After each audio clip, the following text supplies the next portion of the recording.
Hello, and welcome to Jason Cavness Experience. I'm your host, Jason Cavness. Our guest today is Ellenor McIntosh. Elle, thanks for being here today. Thank you for having me. So, Elle, we're going to deep dive into everything you're doing. You're doing a lot, been doing a lot for a long time. But right now, I want you to talk about how you take care of yourself, right? Both physically and mentally. Like, burnout is the big thing, there's a myth work 3,000-hour days, 10 days a week, two years every year, But of course, that's not doable unless you're an alien like Elon Musk. So how do you like make sure you take care of yourself? So first of all, I have done that in the past. So there was like not quite 3,000 hours, but 16-hour days and like 7 days a week, every single day. Morning, noon, and night, I was thinking about my business. I was thinking about how we could progress and what we can do. Um, I learned very quickly that I needed to stop that. So I was basically working 3 jobs, 4 jobs. So I was working on the business, so working on Twipes. I was working in a restaurant, I was working as a speechwriter, and I was doing something else that I now can't remember. And I think the point came when my mother was like, "Actually, I haven't seen you in 3 weeks." And I said to her, "Well, I've been busy and blah, blah, blah." And at the time, she was like, "No, no, we live together. I haven't seen you in 3 weeks. What's going on?" And I sort of sat down and said, "Okay, well, if I haven't seen the person that I live in the same house with for 3 weeks because I've been working so hard, I knew that I had to take a break."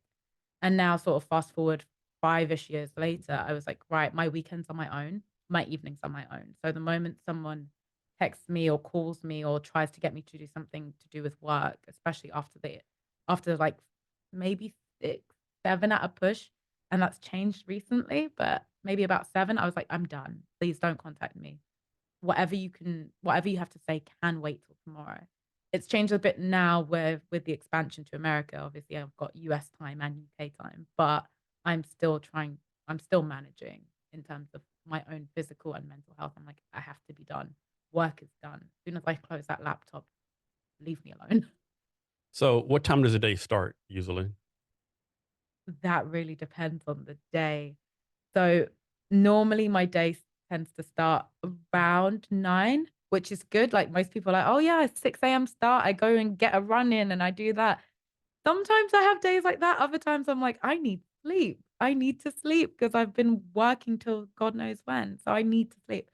Um, but I tend to start my day around 9 o'clock. I I work from home most of the time. Sometimes I go into the office. When I go into the office, obviously it starts earlier.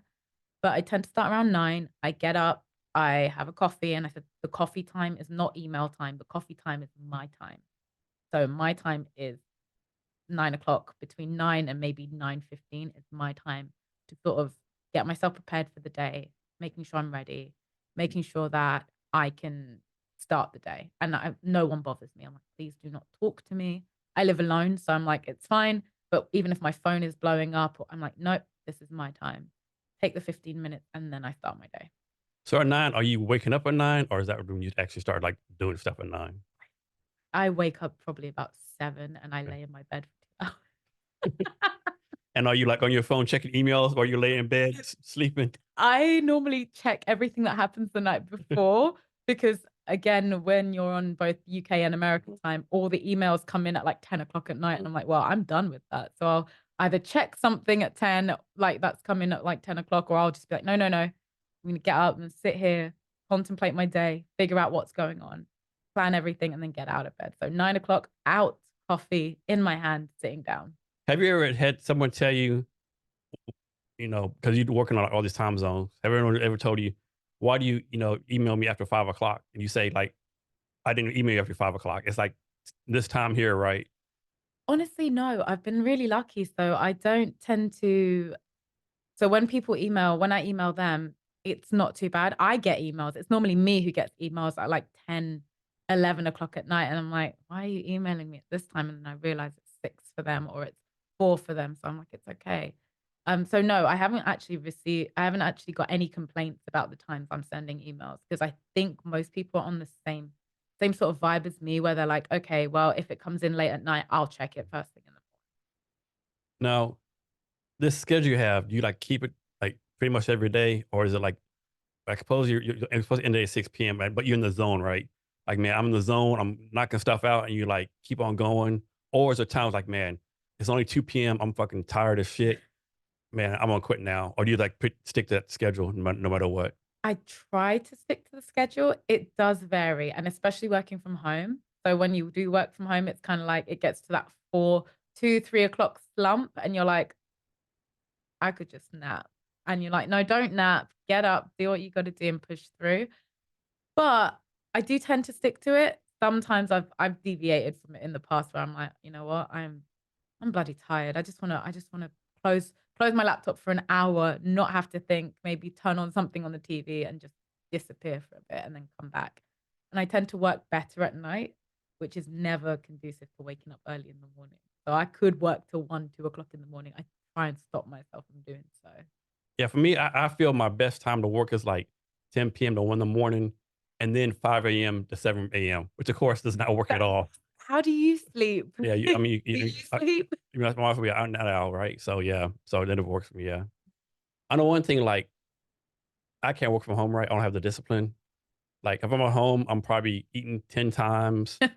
I'll be like, let me watch one TV show. Next thing I've been watched like all of Games of Thrones.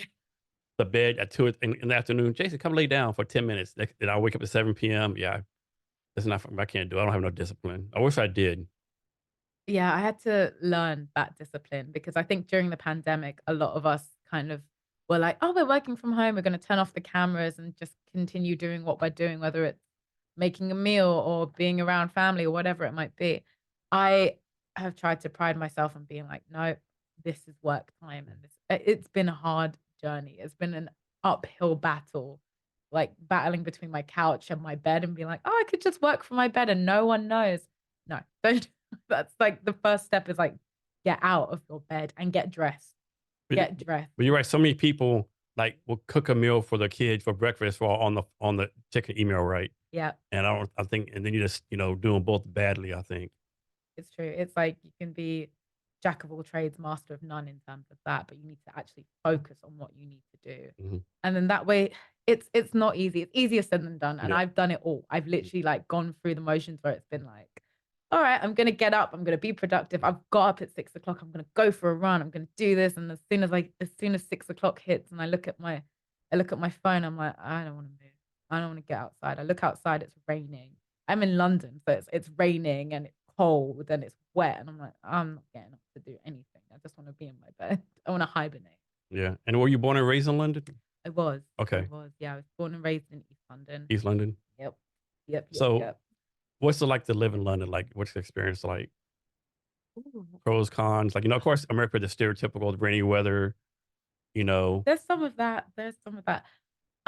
To be born and raised, I think it's like being born and raised in any big city, only there is the glamour element where it's like, oh, you're in London. And especially to Americans where they're like, oh, you're from London. You're not just from England. You're from the capital city. Although I do get a lot of Americans say, oh, I've been to London. And then they say, oh yeah, I was in Warwick the other day. I was like, Warwick is not London. Like Warwick is definitely, oh, I was in Surrey. I was like, Surrey is not. So growing up in London, there's a little bit of a unspoken rule that you have to push. You have to be the very best you can at all times.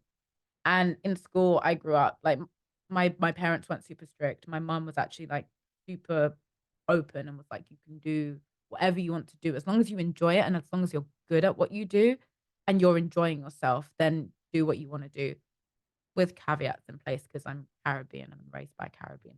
So um I decided to go down the science route. I was like, I'm really interested in science. I'm really interested in what I'm doing. And she was like, great, as long as you can, as long as you want to do it and you can do it and you're enjoying it, I'm happy with it. So as I grew up, I didn't really have that super strong pressure from my parents being like, you have to be the best, you have to do this, you have to do that. I kind of got it from the city where I looked at my classmates and all my classmates were like, no, we want to be the best. And this is how it's going. And I was like, no, then I have to do this too. All the pressure kind of came from myself, really. And growing up in a big city like that, there's a lot of competition, a lot of competition.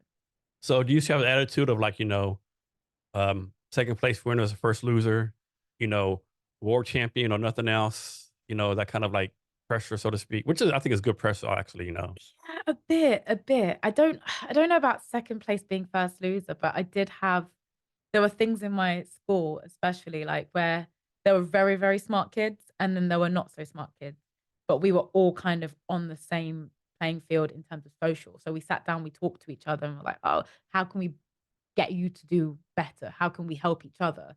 But I think that the competition among the very smart kids, and I was in that very smart category, luckily, like was work really, really, really, really hard. And it didn't come from wealth. It didn't come from background. I mean, I grew up in East London and the school I went to was a mixed ability school, not private, public school, very lower income families, single parent families. And we all worked really hard. So we were all there off of our own merits. We weren't there because our parents paid for us. You know, English school system's very different. Like it's all pretty much covered by the government until you get to university. So how old were you when you realized, you know what, I'm kind of smart. I know I'm a little brilliant over here, right? How old am I now? How old am I now?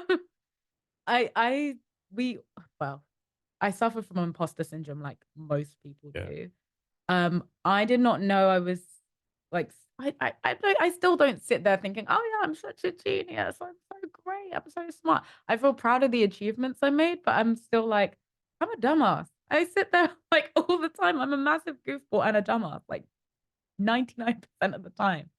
It's just the really close people that see that. And then I think I realized I was no, I can't answer that because I feel like that's just not truthful. I'm not some super genius. I was just somebody who got very lucky and worked effing hard, like really hard for what I got.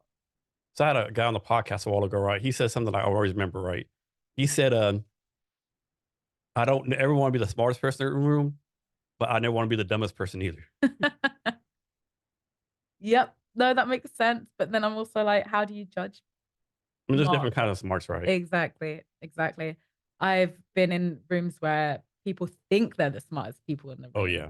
And then they start speaking. And I'm like, something's wrong here. Yeah. Something doesn't add up. I'm like, you must have no friends. Yeah, Cause you had a true friend, someone that told you, hey dude, like, I do think the people who are the smartest out there never ever go around going, I'm really no, they so don't. No, smart.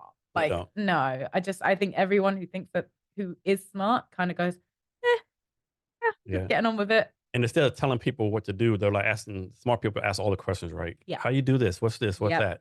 Yep. I Yep. never Yep. thought about that before, you know? Yeah. So I was a curious child. Mhm. I was a very curious child, which in my household was somewhat welcomed. And somewhat not. In my extended family, somewhat not. There's the age-old adage that children should be seen and not heard. And I asked all the questions. I asked my family all the questions, some that they couldn't answer.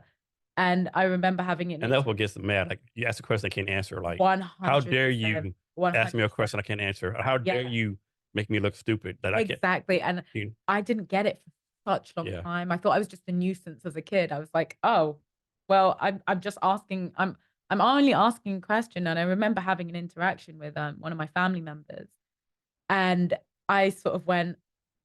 I asked them a question about something. They couldn't answer it, and they were just like, you should go away. Basically, you should go away. And I was like, I don't have I upset you? I don't understand if I've offended you. But I think from that age, I realized that I I was always curious. I was naturally curious. And yes, sometimes to my detriment, sometimes. Yeah. Kids are interesting, right? Because so I'm on TikTok too much, right? And I saw this video the other day, right? And it was like a little girl, maybe 5, 6 years old, right?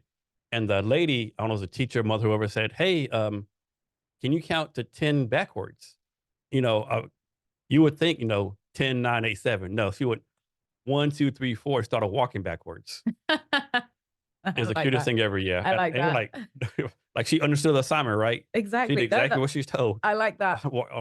10, I'm walking backwards, right? I like And of that. course they fell out laughing, like, because no one would think that, Exactly. except a kid. Exactly. I think we can learn a lot from children. There's like we can learn a lot from kids in general. My niece, so I've got a niece who's 2, and she is everything. She's gorgeous. But today, my sister was actually telling me a little bit about the way she speaks and the way she's learning about things. And She's currently dressed as a dinosaur. Not now, because it's very late in the UK, but she was dressed as a dinosaur earlier. My other sister bought her an outfit. She's walking down the street in a dinosaur outfit, and it's just the unbridled, like, I don't care. I Yeah. can wear what I want. I can do what I want. I can Yep. say something. Doesn't matter if I mispronounce something, because no one's going to judge me. And having that sort of freedom that kids have, they don't care. They're going to say it exactly how it is. I've had my nephews turn around and go, Auntie, what are you wearing? And I'm like, oh, my feelings, you know? Yeah. So no care about that. Yeah. No. It's a shame we lose that. I know. I think in the States we lose that around starting 6th, 7th grade. You know, because they Mhm. start caring about what people say. You know, Yeah. And and of I course parents are blamed too, right? I think you know. yeah, you can't enforce those kind of you don't want to enforce those kind of insecurities on children early. And that happened to me. I asked too many questions and then I got told to essentially shut up. And Yep. I was like, oh, guess I can't ask anything anymore. But I continued, and I was very fortunate that I've got an uncle who Mhm. always, regardless of whether he knew the answers or not, he always obliged and always capitulated to what I wanted to say. So I'd be like, why is this? And he's like, you know what? I don't know, but let's find out the answer together. And I was really thankful that him and my mum and a few other family members who really sort of got behind me and actually understood what I wanted to ask questions, and they tried to sort of capitulate to it. Here's one for you. That's how you go back in time, right? You're a kid asking all these Mm. questions, and someone says, it could be whoever it is, someone says, "Stop asking all those questions." What if you'd have said, "If you can't answer a question, just tell me." What would have happened? I, I mean, It'd been ugly, huh? just don't say that on. At least you didn't do that, right? Yeah, yeah. I mean, like I said, Caribbean family. Like, um, yeah, no, that level of disrespect Yeah. was not. It's not They're like, it. I don't But care how smart you are. nope, Yeah. nope, nope, nope, nope. So when did you first realize that you were interested in science? Ooh, that's a really good question. It's a little bit of an emotional one. So my grandmother, when I was really able to understand, so she was diagnosed with Parkinson's way before I was born. So when I was born, she already had Parkinson's. But I was 9 years old and I really understood it. And I could see there was all these questions as a kid. Again, like I said, I was really curious. But I sort of asked my mom, and I more credit to my mom, but I sort of asked her, I was like, why is grandma shaking? Because Parkinson's has this disease with tremors. And my mom explained it to me, and I was like totally beside myself. I did not know, because I loved my grandma. I still love my grandma. It's passed on since, but loved my grandma so much and was like, oh. So from then I was like, I'm going to find a cure for this disease. I was like, I'm going to find a cure for Parkinson's. That was my sole motivation from the age of 9 up until the age of, like, God knows when. And I went to university to study it. I went to college college. I don't know what the translation is for this. High school, I guess, maybe high school. But I went down this route of science because I was determined to find a cure. And I looked at, and my dissertation, my undergrad dissertation was actually about Parkinson's, neurodegenerative diseases, and things like that, just to basically find out what could be done. And yeah, so I dedicated my entire, like, from 9 years old, I was like, yeah, I'm gonna find a cure. I'm gonna find a cure. She passed away, and turns out there's preventative measures, and there are now preventative measures to the point where people have way less symptoms than they've ever had. Unfortunately, she passed away before that it got to that stage, and she moved back into Jamaica. She moved back to Jamaica in '97, and so that was also very difficult. Seeing that separation of my entire life. I grew up in the house, so, like, that entire separation was very difficult. But I still dedicated my entire time to science because I was like, I've got to find a cure for this. So I think that's where it kind of stemmed from. And then I explored human biology, human science, and I found it fascinating. It wasn't until the business had started that I was like, oh, I really like materials as well. I mean, I'm still very much obsessed with human biology. I'm the kind of nerd who will read scientific journals for fun. I'm the one who's, like, looking at the newfound stuff in genetics and what's happening, and just out of interest. And similarly to the business, I was looking at material stuff and chemical for fun rather than looking at it for any sort of merit or any sort of gain. So Parkinson's, is that along the same lines as dementia or Alzheimer's, or is like something completely different? Yeah, so it's similar, but it's got more of a physical effect. Okay. So your motor skills You lose really, control of it. yeah, you lose control of your motor skills. You have the Alzheimer's effect, so you do tend to lose recognition. The motor skills are the ones that are the most noticeable. So yes, whilst you notice people are forgetting, like you notice the person is forgetting things, it's more their motor skills. So my grandmother, when she passed, she was bedbound and she couldn't move around as much. And it sucks to see. I didn't get to see as much. And again, I was a kid. So I think I'm remembering correctly, I think I was about 15 when she passed away. And to sort of see her, I didn't really see that deterioration because she was in Jamaica and I'd visit every 6 weeks and I'd not really recognize that she was getting worse. But as a kid, I was like, "Oh, grandma, let's go do this. Let's do that." And she just couldn't do it as much. And it's hard, like looking back as an adult and being like, that's I watched her deteriorate a little bit more. And it sucks because I know the kind of person she was. My mum told me stories, my uncles told me stories. She's fiercely independent, really amazing, really strong-willed. So the idea of anyone else taking care of her in that sense seemed like it was almost wrong.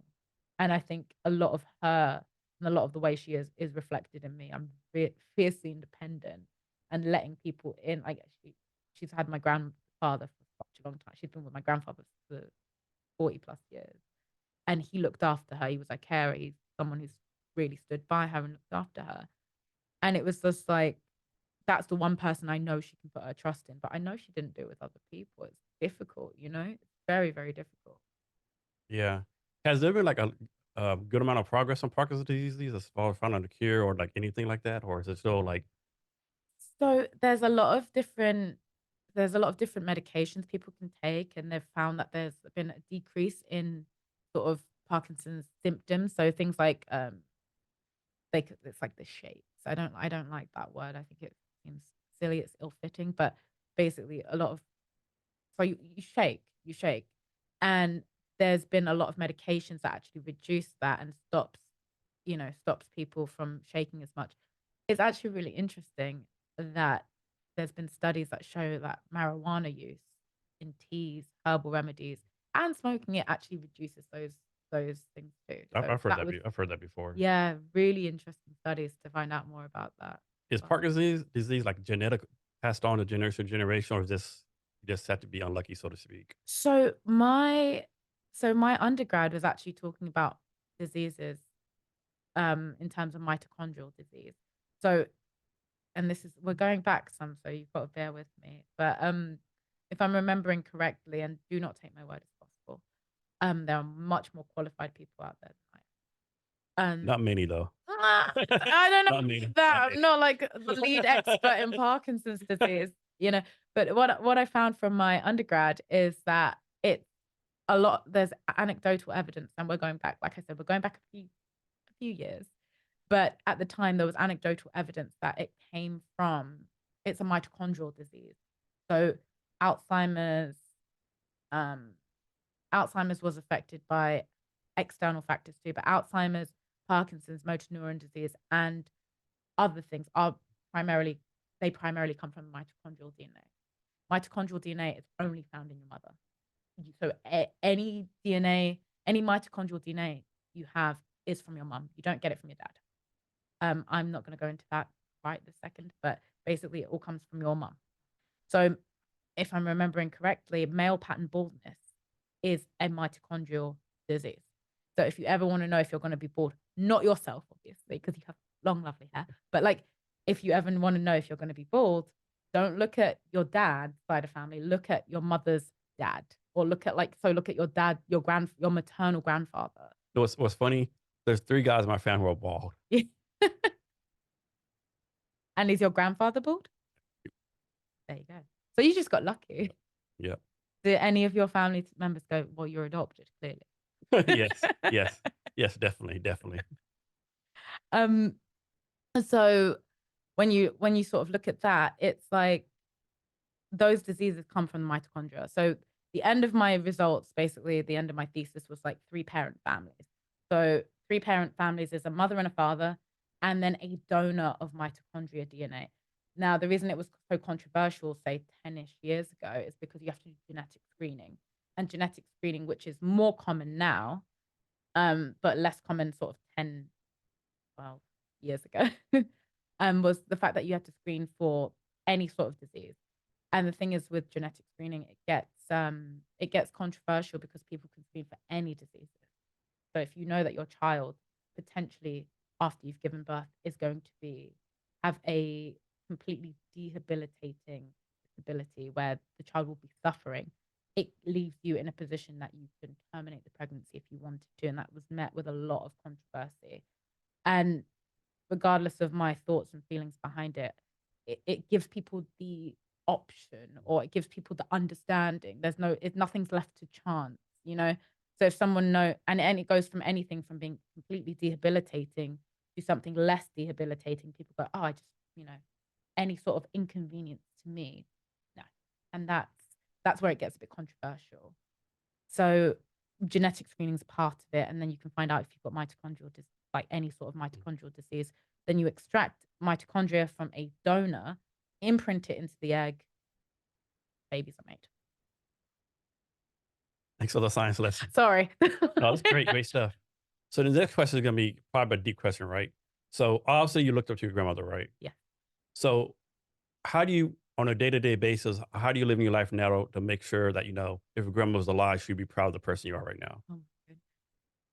Oh my goodness. This is not what I expected to be speaking about in this podcast, but I think my grandmother, so I've had some really notable achievements in my life. I'm really, really blessed and fortunate at the age that I am that I've had these achievements. And I do think about what she would think. And I can imagine her calling my aunt, or calling and I say aunt in the respect sense, not this is my sister, but calling up my aunts and being like, oh, did you hear that Elle's face is on Times Square? Oh, this is what's happened to my granddaughter. Da, da, da, da, da. And it really warms my heart because I know that she'd be super proud of me. I know that she would approve of the friends and family but friends and the groups and the decisions that I've made, the stuff that I'm doing with work. I think she'd be really excited to see it and really excited to learn more about it. Great. So did you hear about this? That happened a few years ago where this scientist in China did some genetic splicing on some of their baby and made it where this baby could never get AIDS. This is the very first Yeah, time we have to look it up after this. But yeah, Mhm. this Chinese scientist on his own with like no peer review, nothing. He just did on his own, right? Of course, all the scientific community is like, you can't do that, Yeah. right? Yeah. What are you doing, right? Yep. And now, of course, this kid's gonna be steady for the rest of her life, right? Yeah. But supposedly she can never get HIV or AIDS because of what he did, right? And one time you think, man, isn't that a good thing? Then you think, no, it's not a good thing. That's actually a horrible thing, right? So I know of the study that there was a young girl who's been on anti-HIV medication since she was born, and now her levels, I think it's her T level, I can't remember, but her levels are undetectable. She had HIV when she was born, and she was born from a parent who had HIV. So her mother had HIV, and her mother had AIDS, and then she was on this medication, and essentially the HIV was completely eradicated from her body. Her T levels are just basically that of a normal levels that they need to be. Yeah, there it is right here. Mm-hmm.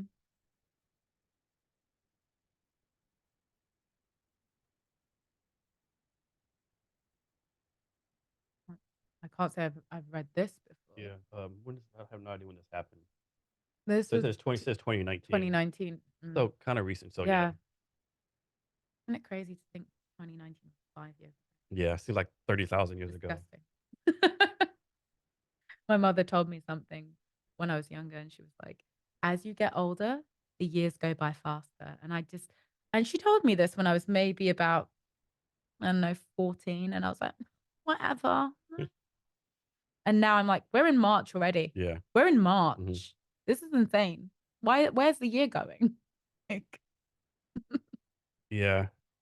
So I can't remember what happened to that guy. I know he got a lot of criticism with all of the news and stuff, I'll be honest, like I have no idea how I found this out, how I know it just, but like, man, and thinking like, how do you convince like the parents of the kid? I mean, it's probably, hey, parents of the kid, let me experiment on your kid. They're probably like poor Chinese people. Here's some money. Let me do this, and that never have AIDS. I don't know. It's just a moral dilemma. It always becomes a moral dilemma. If you do anything that is groundbreaking, it's always going to be a bit of a moral dilemma. If you're trying to figure out something that overall has an overarching message of good, someone suffers along the way. Someone always suffers along the way. And it's tough. So you consider yourself a scientist still? Yeah. So I'm a scientist, entrepreneur, businesswoman extraordinaire. Exactly, exactly, exactly. So what are some pros and cons of being a scientist? Ooh, the pros of being a scientist, you get to tell everybody you're a scientist. So I hate leading with I'm a scientist because that normally like stimulates all these questions. But the pros of it is that you're always curious. You are always curious. And it's natural. Like I said to you earlier, it's natural curiosity from when I was younger. But like you are always looking to solve something. I think that's also a con because whilst you're always looking to solve things, sometimes things don't need to be solved. Much like this guy, I know he thought, oh yeah, that needs to be solved, but he's picked one person, one example. His sample size is very small. So therefore his hypothesis and everything else is going to be flawed. Yeah. But I'm sure none of us have peer reviewed either. Probably just did all in a vacuum. yeah, exactly. So I think that's both the pro and con because not everything needs to be solved and not everything needs to be as what's the word, as planned as my life is. Like to give you some context, when I was growing up, getting ready for school. So I lived maybe about half an hour away from school. And I would be at 11 o'clock, 11 years old. I would check my watch or check my phone or check whatever clock I had and I set it for 5 minute intervals. And I'd be like, right, 7 o'clock, I'm up. 7:05, I'm having a shower.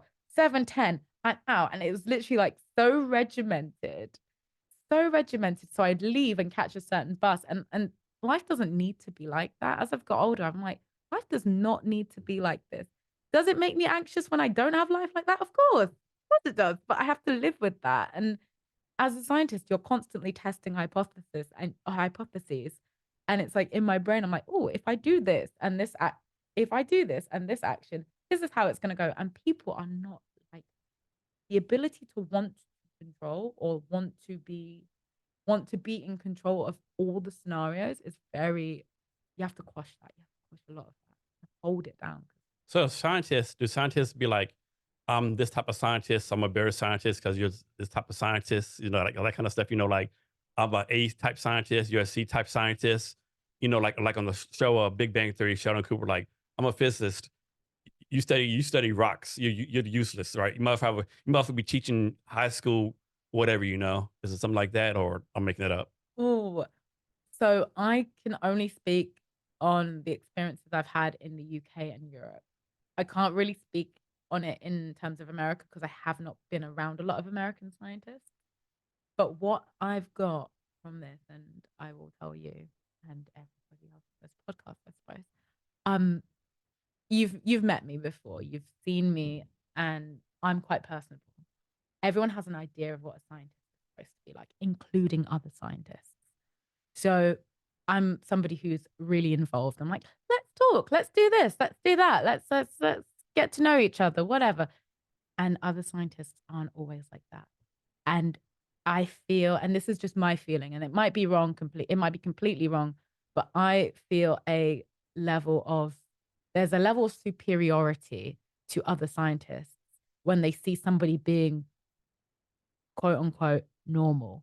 You know, oh, you don't act like a regular scientist, therefore your work is invalid or the things you're doing is invalid. That doesn't make any sense to me. I remember distinctly having a conversation with a group, and they're environmental scientists. They're amazing at what they're doing. They're all running their own businesses, and I'm sitting there going, "You guys are great." And they're having a conversation, and I could see they're all having an in joke. They don't know each other, by the way. They're all working a similar industry, and they're all having this in joke. They're trying to solve a problem, and I've tried to get involved in the conversation. They turned around and basically ignored me and shut me out because I'm way too personable. I'm way too interesting. And then they were talking about a particular thing. And I sort of turned around and said, they're all sort of debating, oh, I don't know, maybe we could do this. Have you thought about this? I was like, have you thought of X, Y, Z? And I leaned in and I sort of said, yeah, so you're talking about this. Have you thought about doing it this way and separating it through this? And they all turned around and went, what? I was like, yeah, it just seems obvious. And they were like, oh. And I was like, yeah, I am part of the conversation too, you know? It's just, it was just so bizarre. So I get that. I do get a lot of that where it's like, I can't imagine you being a scientist. Like, okay. So how do you deal with this, right? Whether you're like the only Black female scientist, only Black female entrepreneur, like how you deal with the being like the only blank in the room, right? Whether like, and if advice anyway, only Hispanic, only white guy, Mm, only if someone's only blank in the room, whatever that room may be, scientific banking, how do you personally like deal with that and like how do I deal with that? and make them deal with you and Ooh. respect you, so to speak? So when I was younger, I had a huge chip on my shoulder about this. I was super mad. I was really mad. I came in hot at every given moment. I came in hot. I was ready to defend myself. I was So every super. day you came in ready for violence. Oh, I came in choosing violence I choose violence. I chose violence You woke up. every single You time. woke up at 7 o'clock. There will be violence a day at least one time. Exactly. I was like, I got a networking event today. I'm ready. I'm ready. And so, but I realized that was the wrong approach. It's completely the wrong approach. Um, I came in and I used to be really defensive, really, really defensive. And I'm British. So I say really defensive. It's not me being like, you're an arsehole. It's me being like, I'm gonna leave this conversation now. It's that. And I'm like, yeah, got it. Like it's so ridiculous. So I used to be like super defensive. And the amount of times I've had conversations with people who just, one, can't believe I'm a scientist, two, can't believe I own my own business. And I'm like, why is that so unbelievable? Before I used to be like, so why do you think this? No, no, no. I used to be like, yeah. Whereas now I'm sort of like, I don't have to do this. It's above. I was like, I'm above this. And just think of all the time and energy you wasted doing that, right? Yeah, exactly. I'm like, But it is like kind of energizing and fun. I don't want to say fun to do, but it's like, that pettiness and like choose violence, it does like, pump you up some, it's listen, like, I can be a petty spaghetti if I need to be. Like I can be a petty patty if I need to be, but I'm not anymore. I've grown. And it takes its toll on people. It takes its toll on anybody.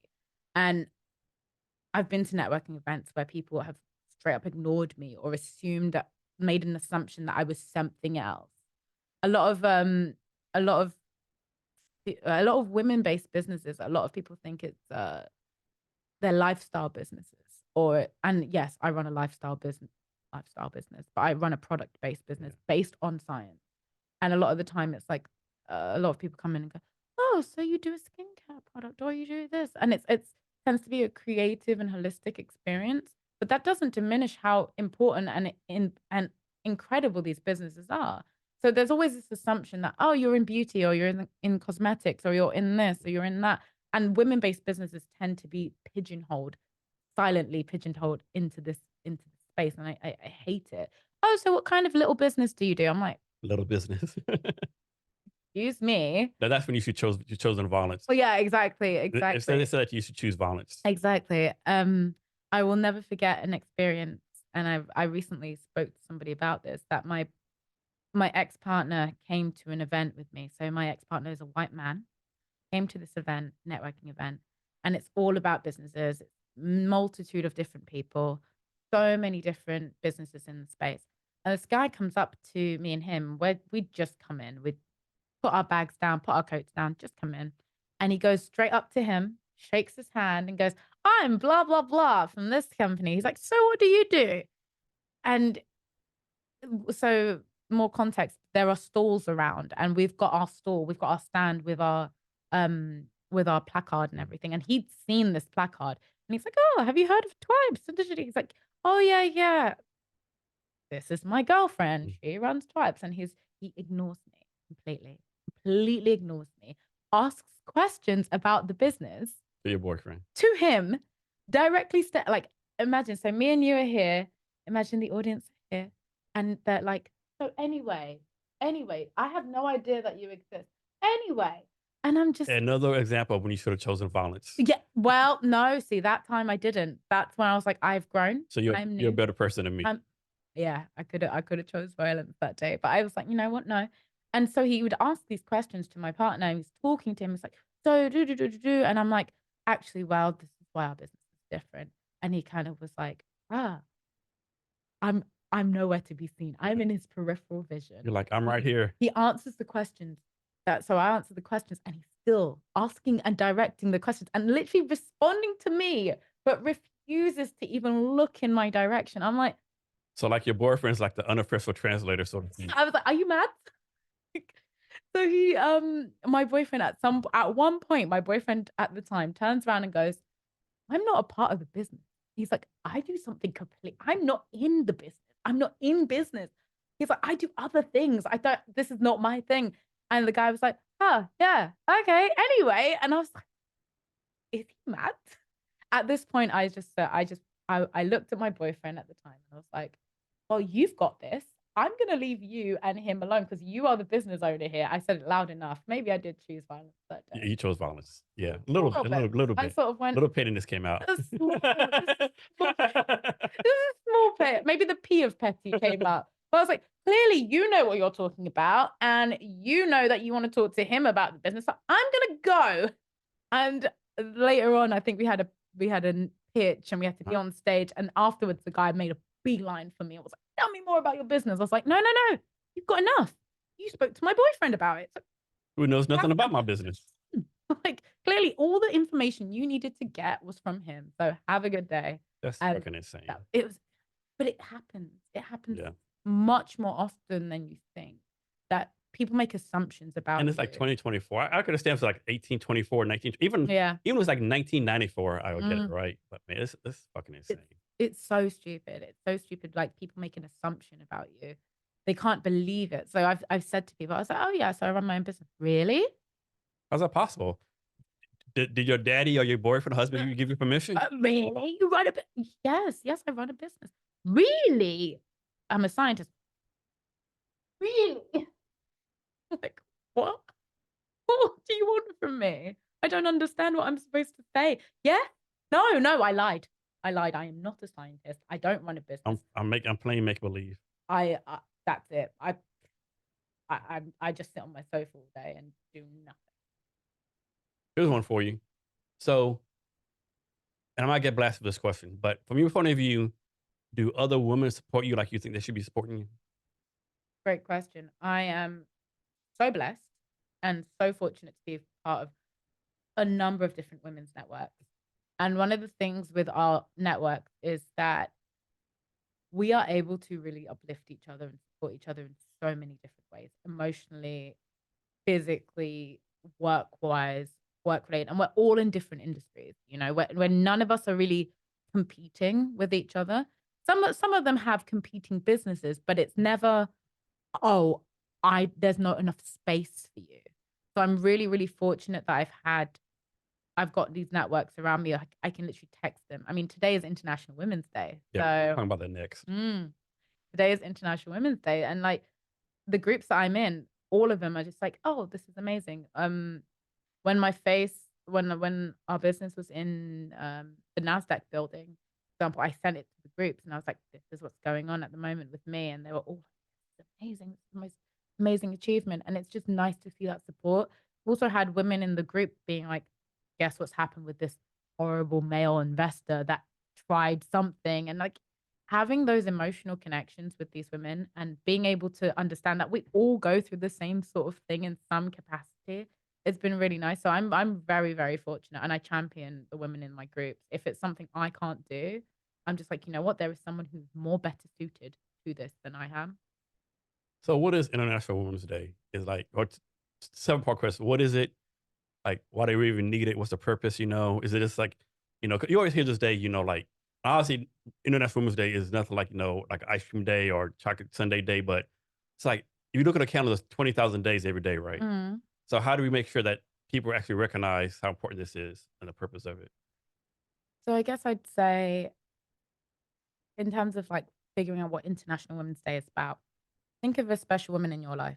Who's a special woman in your life, Jason? The wife, daughters. Exactly. That's a great answer.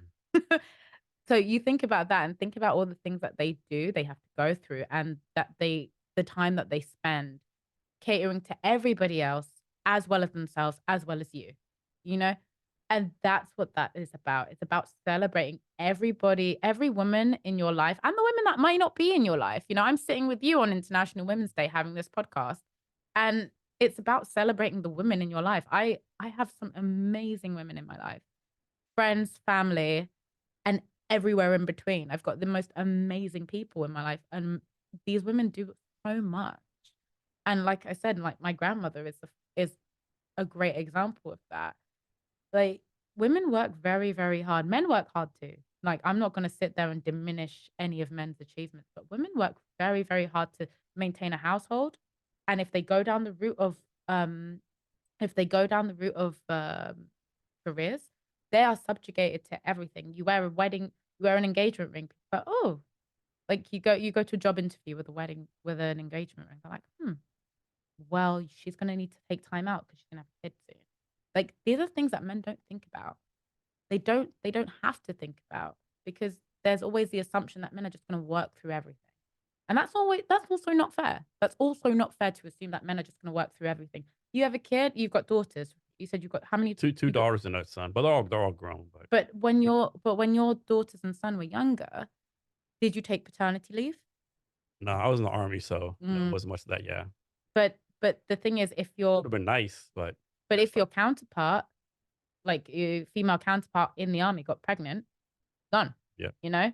And it's things like that that you do have to consider. Like, people go into job interviews, people go into wanting to get promotions, and women go into wanting to get promotions and go, and women get dismissed because of it, because they see, oh, what engagement ring? She might be pregnant in 2 years. That's not going to work for the So company. here's a crazy example. This happened like maybe 4 or 5 years ago. I had a friend, she's a software developer, right? And she got laid off one job, right? And she was interviewing for another job, right? And so she passed the Zoom, passed the phone, Hmm. did in-person interview, right? It's like a tech startup. They'd raise their A round, whatever. Like maybe 20 people worked there, 18 white guys, two females, right? She walked the interview, a panel interview with 5 white guys, right? And they saw her, oh, we didn't realize you're pregnant. This isn't a job for you because we need somebody all in. Obviously, your kid's gonna be priority. Thank you for your time, right?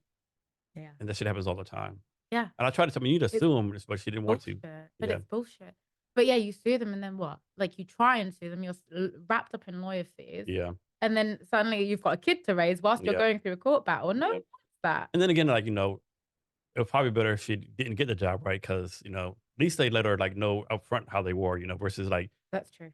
oh, going to interview, she's the best person, let's hire her, and then like later on, like, all the stuff. Yeah, I mean, That's insane. it is insane, and it's stuff that women shouldn't have to go through. I understand it from a corporate perspective, like from the company's perspective. Running a company, I understand it. I don't love it. There's got to be a workaround. There's got to be an understanding to And it. then, and no, I would never defend what they did, but in defense of them, you're like, you're a startup, man. Can we hire this female who's pregnant, and then we're not prepared where she's not working, because Mm, they're not Amazon, right? mm, Like, I had a grandson born, and the mother that works at Amazon, she's been off work for 4 months, like actually 6 months going on, and all full 100% pay. yeah, You can't do that if you're a small no. company, right? You can and you can't. Like, it really depends on what you prioritize your Hmm. business as. So a lot of startups prioritize the work that they're doing, which Hmm. is correct. But I mean, even with us, so we have maternity and paternity leave in our contract. Like, there's something in our contract to say that, and we're a startup. Like, we are a startup. None of the people who work with us at the moment want to have kids right at the second. I think the closest is, yeah, no, anyway. No, no. there's no one in our company that want kids right now or are ready to start settling down and getting married and So you're having saying kids. all your workers are allergic to having kids, or they're allergic to kids right now? No, I wouldn't say all of them. I think they want kids, but like they're all very young. You know, I don't think they want kids right at this second. But the thing is, if they wanted to, or if I hired somebody who has kids or who's pregnant or who's planning on getting pregnant or getting married or whatever it might be, there are clauses in their contract that say, hey, we will cover you. We will look after you. We don't want you to just think that you're just done. Like, Yeah. you know, and this is the thing that stresses me out the most. Like women entering the workforce after pregnancy as well is it's very tough for them because they've taken at least a year out, and then they're entering into a workforce where the entire environment's changed. Their environment's changed, their friends may have changed at work, and they're trying to get back in. So the best thing you can do is literally put them with a buddy. Put women who are entering the workforce again, whether it's later stage or whether it's after pregnancy. So there are women who are entering the workforce again after taking time off to look after their kids in their 40s, in their like mid 40s, early 50s, entering workforce again for whatever reason. Yeah. Pandemic fucked a lot of people over. So there's a lot of people re-entering the workforce. Putting them with and that applies to men and women, but like putting them in a buddy system and being like, this is how this is working now. Don't think that we've ever forgotten about you. We know that you did an amazing job and now we want you back in. I think it feels like common sense, but it seems like such a big burden to put on companies when it's not. Yeah. It's absolutely not. And so, no, it's really tough for it. Like, I can't talk about the British military, but the U.S. military, right? Military spouses get fucked, right? Like in the United States, they have the highest unemployment rate Okay. of any demographic, highest underemployment rate. Because you think Oh, wait, you mean the military? spouses. Oh, the military Yeah. spouses. I Because didn't know, like yeah. me, for example, right? I was on Army 25 years. We probably moved 14 times, right? Like, no one's going to hire someone they know they're going to move 2 years, even though they might be the best candidate ever. Well, you're going to move in 2 years. Yeah. And so there's so many, like, best and worst example. We were stationed in Virginia, Italy for 2.5 years, right? Mm-hmm. And so the military base is a thing called a commissary, like the military grocery store, right? And so not even the cashiers, but the baggers, all military spouses, every single one had a fucking master's degree. Wow. And like, it's fucking insane, right? That's nuts. Yeah. My wife worked as like a convenience store clerk for a while. She has a degree in criminal justice, right? And of course, the husband who retires, they can find a job. What have you done for 20 years? You know, and they don't care like you volunteered or did Yeah. this and that, you know, like, what do you have you done, right? It's horrible. Awful. So it's interesting. So I don't have a lot of experience with military spouses or military in general, but I did have a friend who's in the military, and I know what it's like. I no, actually I don't know what it's like, but I know of what Mhm. it's like. And in the UK at least, there's a lot more taking care of us. There's a lot more taking care of the people who actually join the military. I I've seen and I've heard a little bit what it's like in the US. So you've got army vets that retire and then they're homeless. Yeah. And the US isn't looking after them as much as they possibly Yeah. could. And there's so many different things like, you've got the charity shops, you've got AMVETS, you've got all these other things where it goes to them, but there's not enough structure. Yeah, the challenge is there's like too many military nonprofits, right? There's like Mm, almost 10,000 nonprofits. And sad to say, probably more than half of them are just for the person who started a nonprofit can get a salary, right? Unfortunately, mm. right? There's a lot of that too, you know. Yeah, it's tough. I mean, in the UK, there's a slight difference. So when you're in the military, and again, if there's anyone out there, I'm not an expert. I'm just speaking on my experiences. Um, but there are so in the military, you get subsidized housing.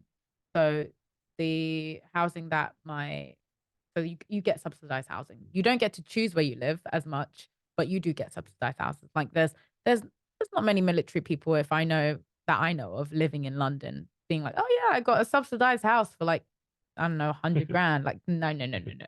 Absolutely not. London will not allow that. But I know that like outside of London, you can get military housing, you get subsidized stuff.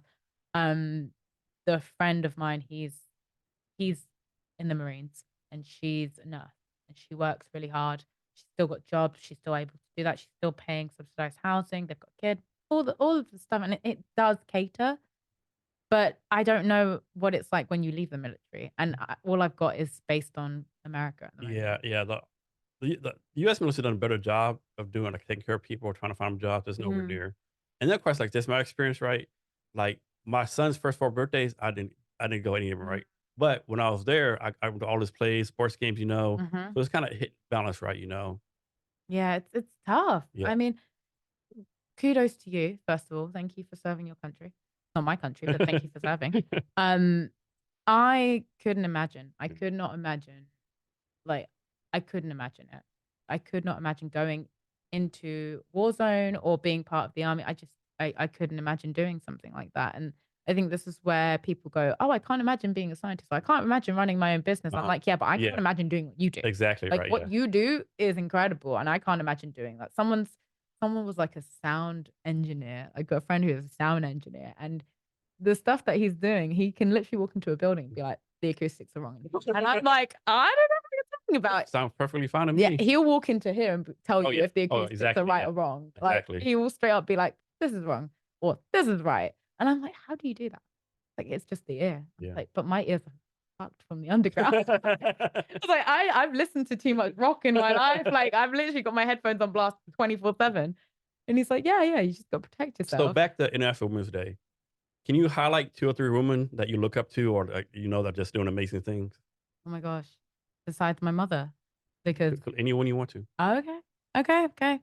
So like number one is like I'm gonna sing about my family because my family are incredible.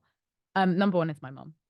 My mom is probably the sole reason why I am the way I am. My grandmother is definitely an influence, but my mom is the reason I am who I am. And without getting too emotional on this podcast, my mom raised 3 women by herself. She had me when she was 20. She was 6 days before her 21st birthday. And I sit there sometimes and I say to her, I mean, I am years old. And I said to her, I can't imagine having a kid now. I cannot imagine having a kid now. What am I going to do with a child? Do you feed it? Do you put it in a corner? Like, well, I travel. What do I do? I can't imagine having a cat now. And I said, at 20 years old, you had a human. You had a whole human. At 25, you had 2 humans come out of your body and you raised them by yourself. How is that possible? So my mum raised us and we were not rich kids by any stretch of the imagination. My mum raised us to work really, really hard for what we have. And there were things that I experienced that I didn't know I was going to experience growing up. We were poor kids. We were poor kids. We were not quite food bank poor, but we were still we were very, very, very, very close to the wire. And the fact that my mum did all of this and raised 3 women who are incredible human beings is just beyond me. I would have crumbled at the first hurdle. My dad, I love my dad as well. Don't get me wrong, love my dad. Had a relationship with my dad, knew who he was, all of this stuff. But my mum raised me. My mum raised me from a very young age. And the fact that she did all of this on her own, I was like, how do you do this? She raised 3 women who are now doing amazing things. My youngest sister is also a mother. She's just become a mum. Two years ago. And she's a nurse. She's training to be a midwife and she's a nurse at the moment. And I'm like, amazing stuff. I do what I do. And then my youngest sister is doing what my youngest sister does. Like she's 19. She's still discovering herself. She's finding out a little bit more about what she wants to do. But she's also got this massive hustle mentality where she wants to progress and she wants to just grow and do the things she wants to do. And that all stems from my mum, all of it. So yeah, this International Women's Day, I'm going to highlight my mum. Her name is Maxine. She's amazing. And also my sister who had a baby 2 years ago, and she's doing everything. She's getting her midwifery experience. She's a qualified nurse. I realized you guys don't have midwives out here, do you? I have no idea what that is. Oh my gosh. Okay. I have no Okay. idea what it is. Honestly. I think I know what it is, but I'm not gonna. Okay. I'm not gonna display my ignorance right now. Yeah. So you guys have doulas out here, don't you? Okay. So I don't like comparing the two, but doulas are very close to midwives in terms of it's the nurse you use to help deliver the baby. That is there is a direct term for So it. I guess this is in the home. In a hospital. In a Hospital. hospital. Okay. Yeah. So you get a doctor, you have a doctor, and then you have hospital staff, and then this other yes. person. So the midwife literally helps deliver the baby. They help deliver the baby. They help making sure the baby's okay. They really focus on the woman who's giving birth. And yes, that's what a midwife is. I forgot that this is not really a term in America. I'm trying to figure out maybe a birthing partner, but that seems also kind of strange. But that's what she does. So she actually directly helps women give birth. But she's a qualified nurse. So she's a qualified nurse anyway, and she's training to do this extra stuff too. She's already helped women give birth in so many different ways. But she's doing all of this at 26. Might kill me if I've got her name. Yeah, she's 26. She's 26 at 26 with a baby, with a 2-year-old baby on her own. And I'm like, that's like, again, at 26, you know what I was doing? What were you doing at 26? Fucking up. That part. Fucking up. With a capital F, capital U. Literally that part. I was like, at 26, what was I doing? Being a dick. It was like, you can choose to do something stupid as fuck or making a positive contribution. Exactly that. Positive what? Exactly that. I mean, I had the business. I was working on the business, but I was also like, what was I doing at 26? Being an idiot, like being a complete idiot. I can't imagine having a human like at 24. No, absolutely not. Here's one for you. So your younger sister's 19, right? Yes. Do you think by having an older sister like yourself, who's like, you say pretty successful, has accomplishments, it puts undue pressure on her? Ooh, that's a great question, but no, I don't. You think it motivates her like to live up to the standard you've set for her? Oh goodness, I'm not sending this. If I send this podcast to her, she'll be like, "What?" I can't speak on that. I will say that I think having an older sister having two older sisters, because it's not just me, but having two older sisters that are doing something that is what they studied for and are motivated to do. I hope it gives her motivation. I don't know. I don't know for a fact. I just know that she's got this hustle mentality. And I think that comes from my mum, that comes from me, that comes from her, my sister. And I think that this hustle mentality, she's definitely learned from all of us. Um, I don't know. I don't know how to answer that one. I don't know if I'd say that it puts pressure on her. I don't think it necessarily puts pressure on her because she's so self-assured. At 19, I was not as self-assured as she is. And I think this is where I'm showing my age. But like, this is where I see this new generation that are so confident, so much self-confidence. Oh my gosh. If I had the self-confidence she had at 19, I would have started my business when I was 10. Like, you know what I mean? I would have started my business at 10 and I would have been like, I'm just going to be a multimillionaire at like 20. Like, she's so self-confident, so self-assured, but then at the same time also like, I don't like this, I don't like that, so self-critical. And I was like, I don't have that level. I never had that level. At 19, I was sitting there going, I hope the world likes me. And she's like, I know the world likes me. Even if you don't, that's your business. I'm like, amazing. So put your science test hat back on for a minute, right? So way back in the day, way back in the day, the smartest people on Earth knew the Earth was flat. That was proven wrong. Then later on, the smartest people in the world knew that the universe evolved around the Earth. They were proven wrong, right? And this is like that happen all the time. But the smartest person in the room in the Earth are proven wrong. What do you think all the smart people, all the smart scientists think is true now, but is not true? Ooh, great question. Oh, I'm gonna have to think about that one for a second. So if I was thinking off of what just came off the top of my head in terms of like the current events that we have happening now, I think that we are underestimating the rate of which artificial intelligence is catching up to human beings.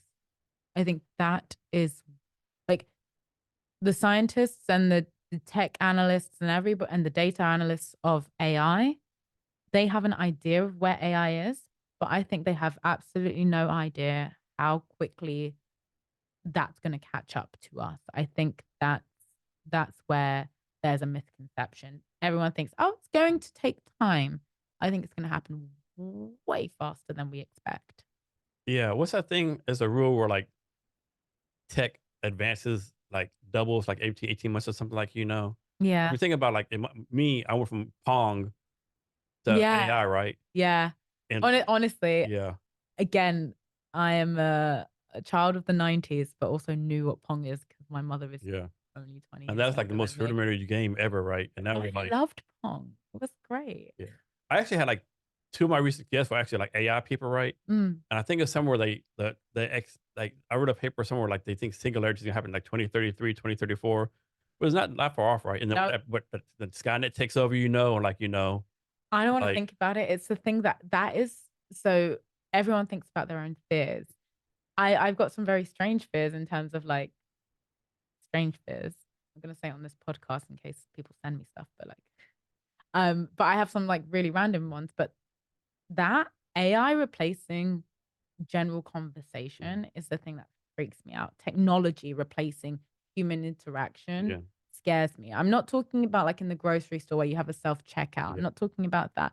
I'm talking about me and you having a conversation right now, me not determining mhm, if who you are and what yeah, you say is actually you. So I can stand in front of you right now today and be like, no, Jason, I know I'm having a conversation with you, but in God knows how many years' time, I could be sitting in front of you. You're yeah, sitting here completely normal, yep, and it's not you. yeah, And that's the bit that freaks me out the most. Like, yeah, I mean, shout out to Black Mirror freaking me out early, like pre-pandemic and everything. I'm like, absolutely not yeah. And you're fun. talking about AI ethics, like like how do you know the people coding all this stuff is actually morally, ethically good people, right? Or just doing stuff Exactly. for a buck, right? Like how do Exactly. you control that? You don't. And I think this is Because there's always where bias, like there's always like facial recognition yeah. bias, hiring bias, all that stuff already. Absolutely, exactly that. I think that's the bit that scares me the most. It's like, I don't know where this technology is going. And as a scientist, I'm sitting there going, I don't know. And I don't like that. That's scientists in general like to be in control of the experiment, Mhm. like to be in control of the situation because they can manipulate it how they need to the results they need to see.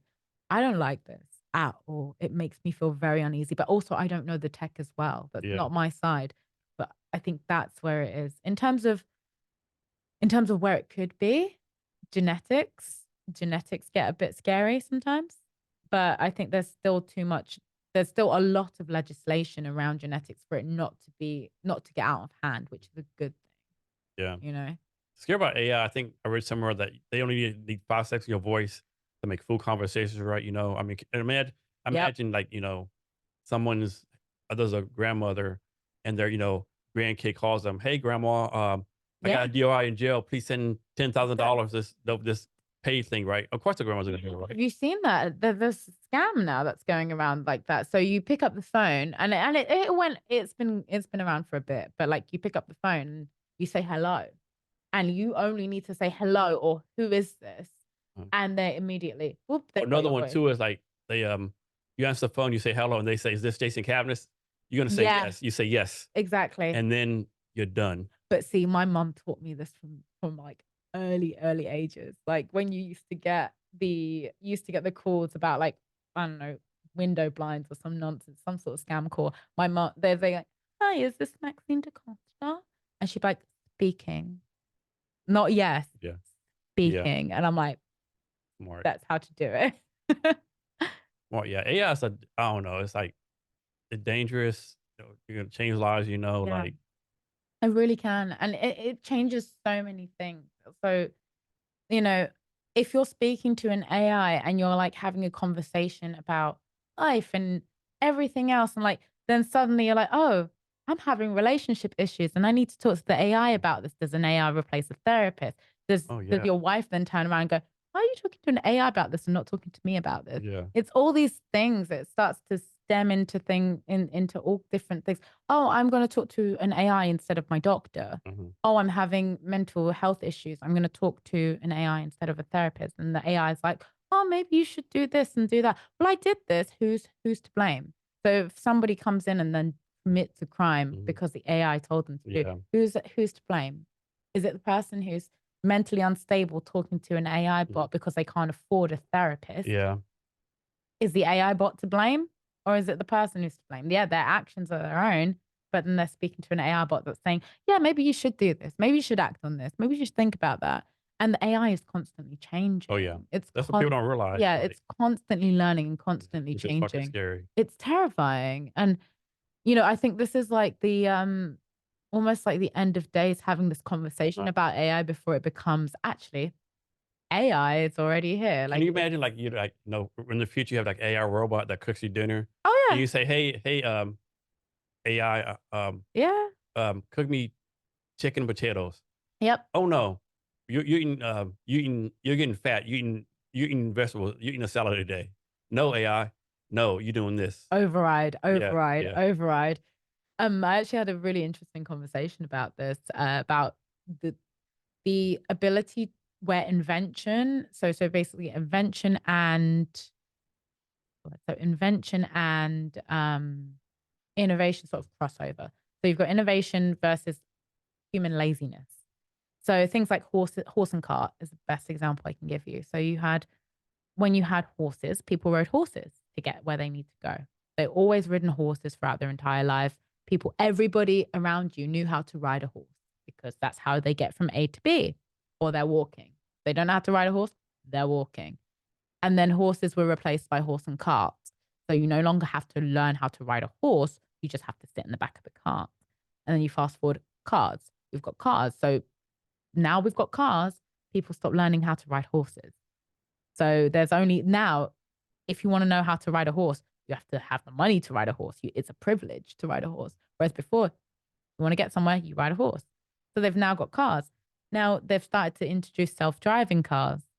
So certainly in the next 10, 20, 15, 30 years, people might turn around and go, oh, I have no reason to take a driving test. I have no reason to learn how to drive because there's a car that takes me from A to B. Not even an Uber. No, no, no. I can get into a car that is mine and I own it and it will take me where I need to go and I don't have to learn how to drive. Here's one for you. Let's suppose you have a self-driving car. You get drunk as shit, right? You get in the back of your car, and the car takes you somewhere, but you go through a DUI checkpoint. Like, you get a DUI, now you're not driving, Well, hopefully the legislation works with that. So and you're doing the right thing. You're not driving the car. yeah. So this is under the assumption that you would drive the car normally. I'm talking about if you never drive. You don't know how to drive. You Okay. don't, you like, Okay. so the skill that you're learning is how to drive. Like you learn how to drive, I learned how to drive. And the skill you learn is how to drive. And then you fast forward 30 years in the future, no one needs to learn how to drive. And I think 30 years is a bit premature. I think there's more to it than that. I think it's maybe 50, but no one needs to learn how to drive because actually all you do is you get in the back of a self-driving car and it takes you where you need to go. So why would you need to learn how to drive? Forget about DUIs. It's about, oh, do you prioritize your passenger or do you prioritize the people on the street? That's when that decision comes into play. Because if you've got a self-driving car that drives down the street and hits somebody, it's not your fault. It's the car because the car hasn't been programmed to prioritize. All the metrics is hooked up to, Who do you blame? Yeah. You can't who do you blame the company? Do you blame the car? You can't blame the person in the car. Do you blame the person in the car? Is it their responsibility to be like, oh shit, there's a human on the street. Let me stop the car. Like it then becomes really super messy. Or what if, like, messy. the car's program don't hit a human, but a human's on a bicycle? That's a human on a bicycle. That's not a human, so I can hit it. Exactly. Or oh, I'm going too I'm going too fast past this human, but it's not a human. It's on a bike. Yeah. It becomes very scary. And this for me, I'm like, I don't like this because it's replacing that human. It's replacing that skill. So yes, whilst I don't know how to ride a horse, do you know how to ride a horse? I do. Yeah, there you go. I do. Of course. But like, if I don't know how to ride a horse, I'm sure I could learn how to do so, but it would be a massive inconvenience. And I'm also not going to take my horse to the local like shop. No. Like be like, oh yeah, let's just take a horse to the store. Like it's just not going to work. But the fact is, people who learn to do those things are now considered odd. So in the future, knowing how to drive a car would be like, oh, that's so my grandparents' generation. Grandparents knew how to do that. My great grandparents knew how to do that. And it's crazy how fast technology is taking over. Like 100 years ago, people knew how to do this. 100 years, 200 years ago, people definitely not. Here's something crazy for you.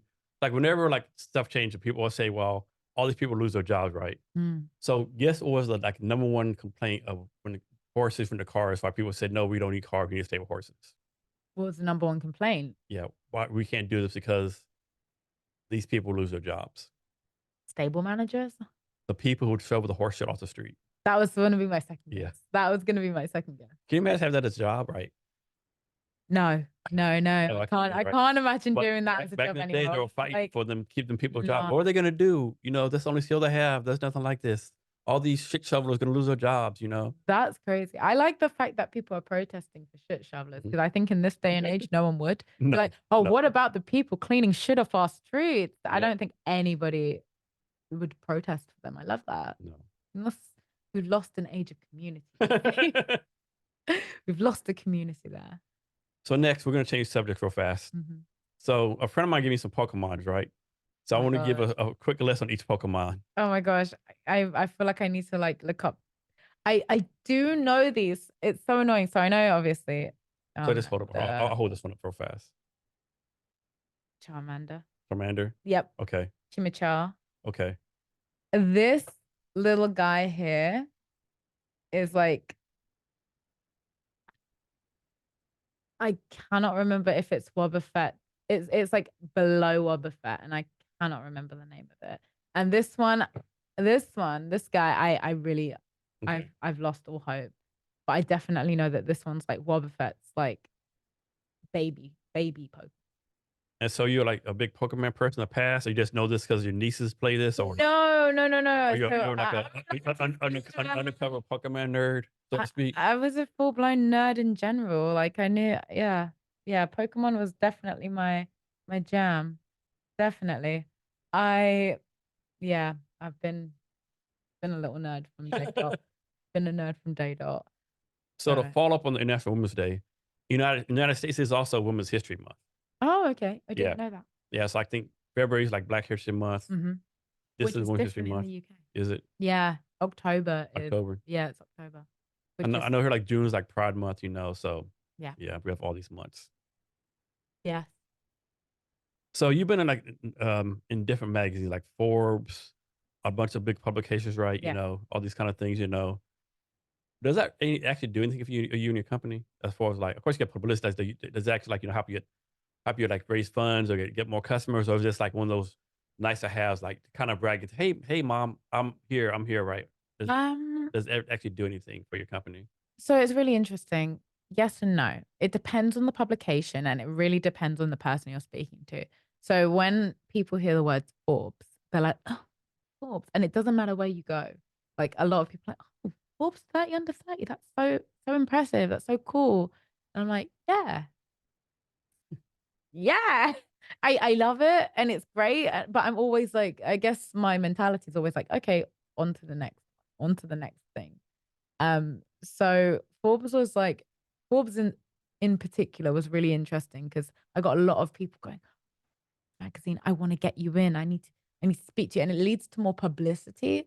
Does it lead to more customers? I don't think the customers care as much because we're a product-based business. The thing that the customer cares the most about is if the product performs. Doesn't matter what else. Does the product perform? And for me, I'm like, the product needs to perform. And it does. Our product does perform. But so all the other things are nice to have. And I love the fact that I'm on Forbes. I'm really grateful for the experience and the exposure. Like I said earlier, my face and the company was on the NASDAQ building, which is like super impressive. But I'm like, great. Does the product work? Also great. That's what I care about. I care about the product delivering the results it's supposed to. So this is a joke, right? Just a joke.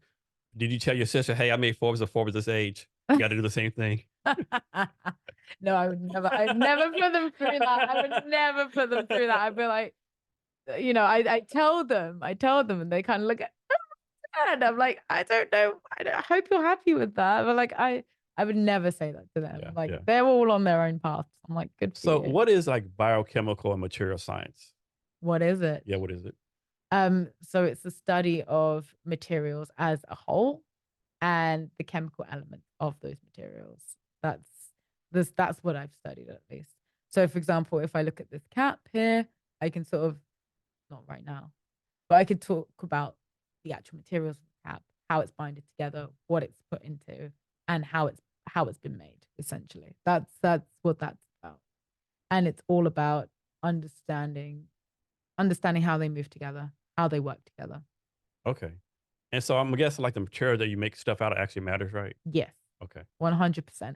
It matters from an environmental, for me at least, it worries me if something is not made in an environmentally sustainable way. So that's like life cycle analysis. So if we take this little plastic water bottle here, you find out what it's made of, can it be recycled, and how does it end up in the ground? How does it not end up in the ground? What can it be remade into? So this versus say something like that's hard plastic. It's completely recycled in a different way. Okay. So when did you start your company? Started in 2015. So the Okay. company started in 2015. And you have a co-founder, correct? I do. Did y'all start at the same time? Yes. Yes. So tell the story of like your co-founder, how you met, like all that kind of stuff. So me and my co-founder met in the US equivalent of, I think, high school. So we were like 17, well, 18. I was 18. And so he was 18 as well. So we met when we were in college, UK college. And it was the most random way we met. It was, no, wait. Yeah, 17, 18. It was just very, very random. I used to be a nerd. I'm still a nerd. I used to go to the library. So I used to go into school the same way I said to you. I used to set my watch at like 7 o'clock in the morning to be like, boom, get into work, get into school on time. Was the same way it carried me all the way through to college. And so I used to go into the library and get there an hour before school. And when I would walk in, I'd always be in the library studying or doing whatever I'm doing, meeting up with my other friends. And he would be there in the corner by himself, just head down on the desk. And at first I thought he would study. I thought he was studying. I was like, this guy's like really committed to his study. No, no, no, no. My co-founder, early career, and I'm really selling him down a river. And I hope he's watching this live. My co-founder's early career, he was a DJ. He was a DJ.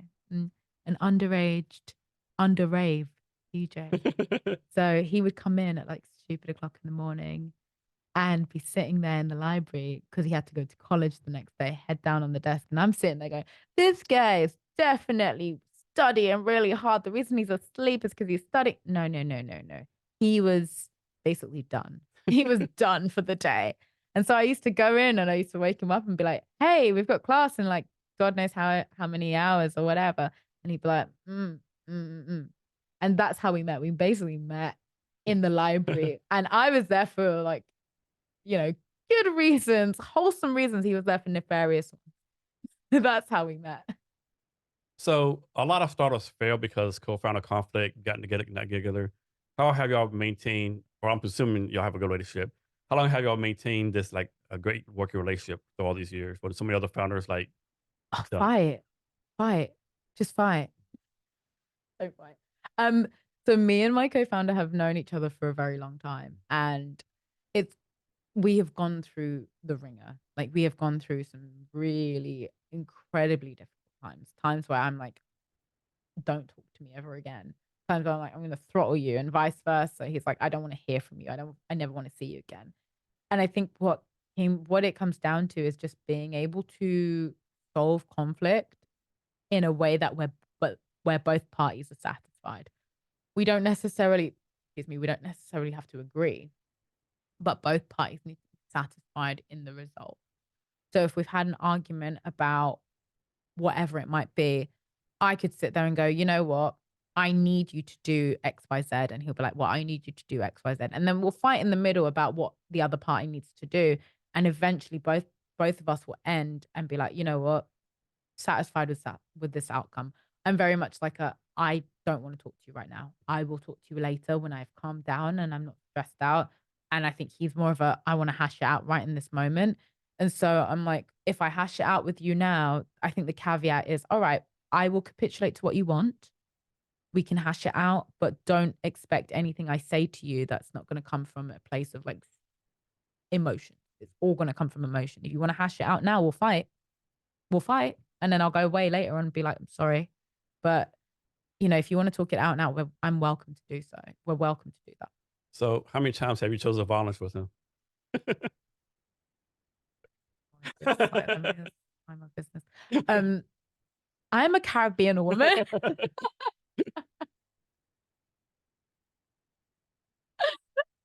It depends on how you define violence. No, we have definitely we've had our moments in the past. And there's also been like external factors where it's been like the pandemic was really difficult for us because we couldn't see each other. We couldn't really.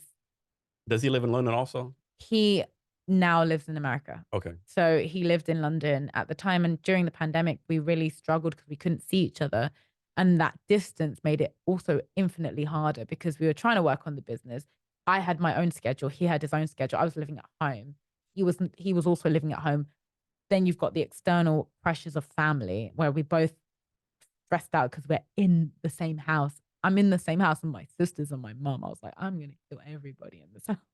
And he's in the same boat. He's like with his family. He's like, I'm going to kill everyone in this house. And then both of us are sitting there going, we hate life and we hate each other and we hate everything. The pandemic sucks. And so we would bring all of that trauma and all of that anger into our like work life. And it just wasn't conducive of productive behavior. Not to mention all the things that went down in the pandemic. At one point, our business, we were really worried that our business was going to fail because we lost the manufacturer. We were ready to launch and it was the pandemic. We were ready to go and it was the pandemic. And our manufacturer was like, no, we're making PPE. You're a very small fish and this is a very big pond and we're trying to save people's lives. And what can you say to that? Yeah. You can't turn around and go, oh, no, I think you really should be making wet wipes that break down in water. Like you should be making our product. They were like, no. We're making life-saving equipment, whether you like it or not. And I was like, what can you say? So both of us got very frustrated with each other because we were like, this is your fault. And eventually we were just like, this is stupid. It's stupid. We both have a common goal on where we want to be with the business and everything else. Why are we not working towards it? So don't tell the details, of course.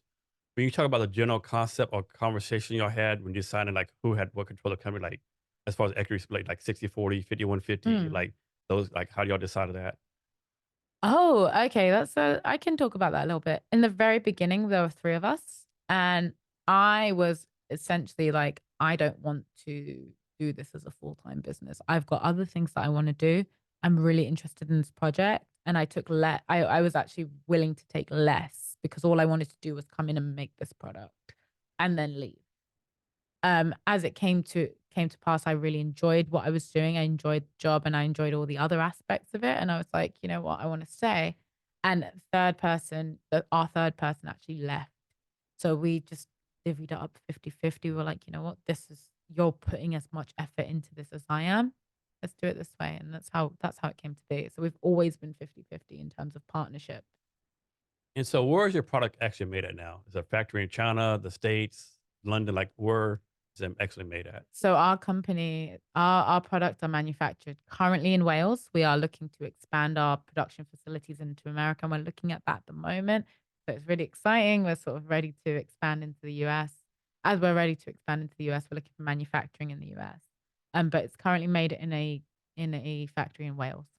So what kind of factory you have to have? Like there has to be like certain equipment has to be there, certain scientific stuff like. No, so in terms of scientific stuff, it's more like it's a paper manufacturing. So if you can make wet wipes, you can make our product. Okay. But you just need to have the right formulation, and it's the right formulation that I have and that company has that you put into this machine. So I could be wrong, but I think paper is made from trees. Is your product made from trees also? Or is it like something else? So our product is made from FSC registered forests. So yes, trees. Wood pulp cellulose. So it's in paper manufacturing, they will shred the trees and they will make it into paper. It's that pulp. That's what our product's made of. And does it matter what kind of tree it is? Maybe pecan tree, pine tree. Yes, it does matter, but it matters in terms of paper manufacture. So it has to be soft. It has to be a soft fiber, softer tree, but that's less important. It's more the pulping process, Okay. essentially. And I could be wrong. I think I read somewhere on your website somewhere like you plant trees. Yes. Like, is it one for one co-op or how does that work? So we partner with a company called We Do Ethical, and We Do Ethical is a charity. And what they do is for every 5 packs that we sell, they plant 1 useful tree. So I don't want to get into it too much. I'm checking time, but like I don't want to get into it too much. But the amount of greenwashing in so many companies is so apparent. People will just plant non-native trees in Canada, in the UK, in Scotland in particular. They'll plant non-native trees. And what non-native trees do is they absolutely damage the environment. They don't mean to, but when imagine how to describe this, but imagine putting something that is non-native into a space and it's just destroying the ecosystem. So this is what happens. They plant trees that can grow fast. So pine trees, but some birch trees, but they plant them very, very quickly. They grow up in 5 years, they chop them down and they go, oh, the company's green because, this is what we're doing to be carbon neutral. Yeah. It's bullshit. And it stresses me out and makes me angry. So what We Do Ethical do is they plant useful trees. So they plant like food trees or they plant production trees, and they also teach the culture. They teach the individuals who are planting those trees how to farm. They teach modern farming to these individuals and helps them generate an income. And like for me, that's way more substantial than just planting a load of crappy trees in the Yeah. middle of the highlands. So how does this work? I'm making this up again. Like, suppose your factory produces 100,000 packages a day, right? Mhm. But then you like, man, we have to increase 1 million a day within 2 months. Is that possible, or you have to get a new factory, or like or Oh, is this a problem? Like, so it's not a case of it really depends in the capacity of the factory. So our factory can produce quite a lot if we wanted them to. At the moment, we have 1 line secured with them, and that produces enough for us to sell.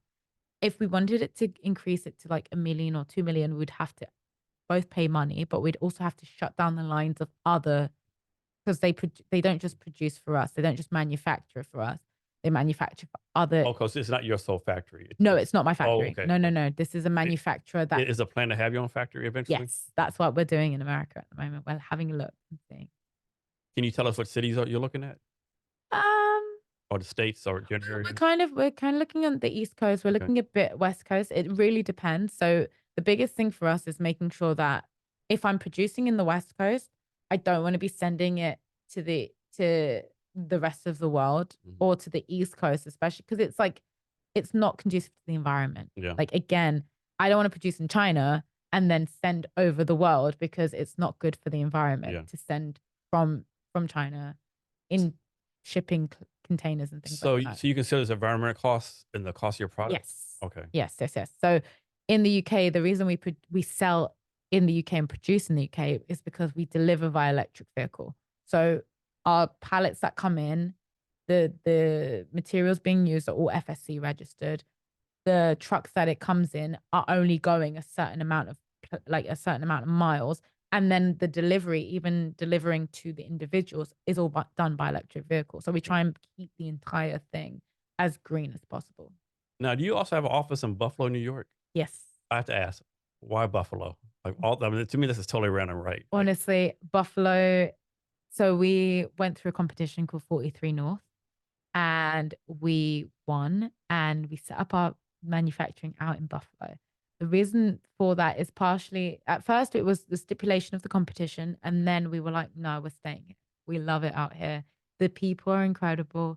The fact that the network is so close, and you can actually, the good thing about this is like you can meet whoever you want to meet.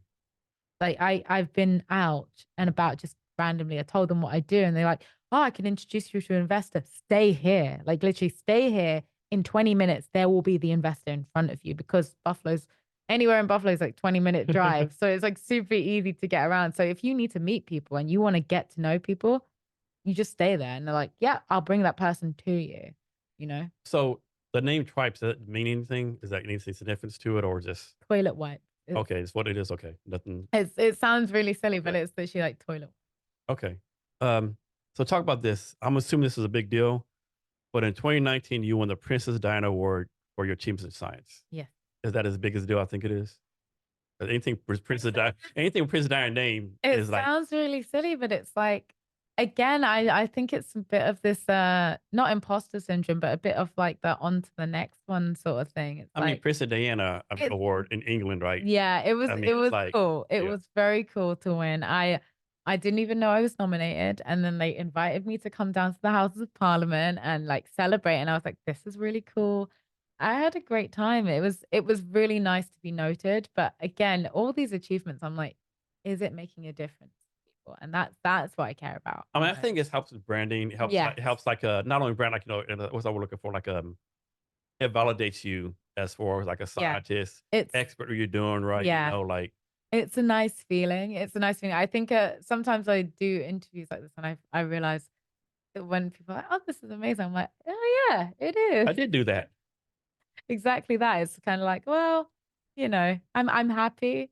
I'm happy I did it, and I think that if it's giving more people the awareness of the company and more awareness of what's happening with our environment, I think that to me is most important. So let me continue to pump up your ego.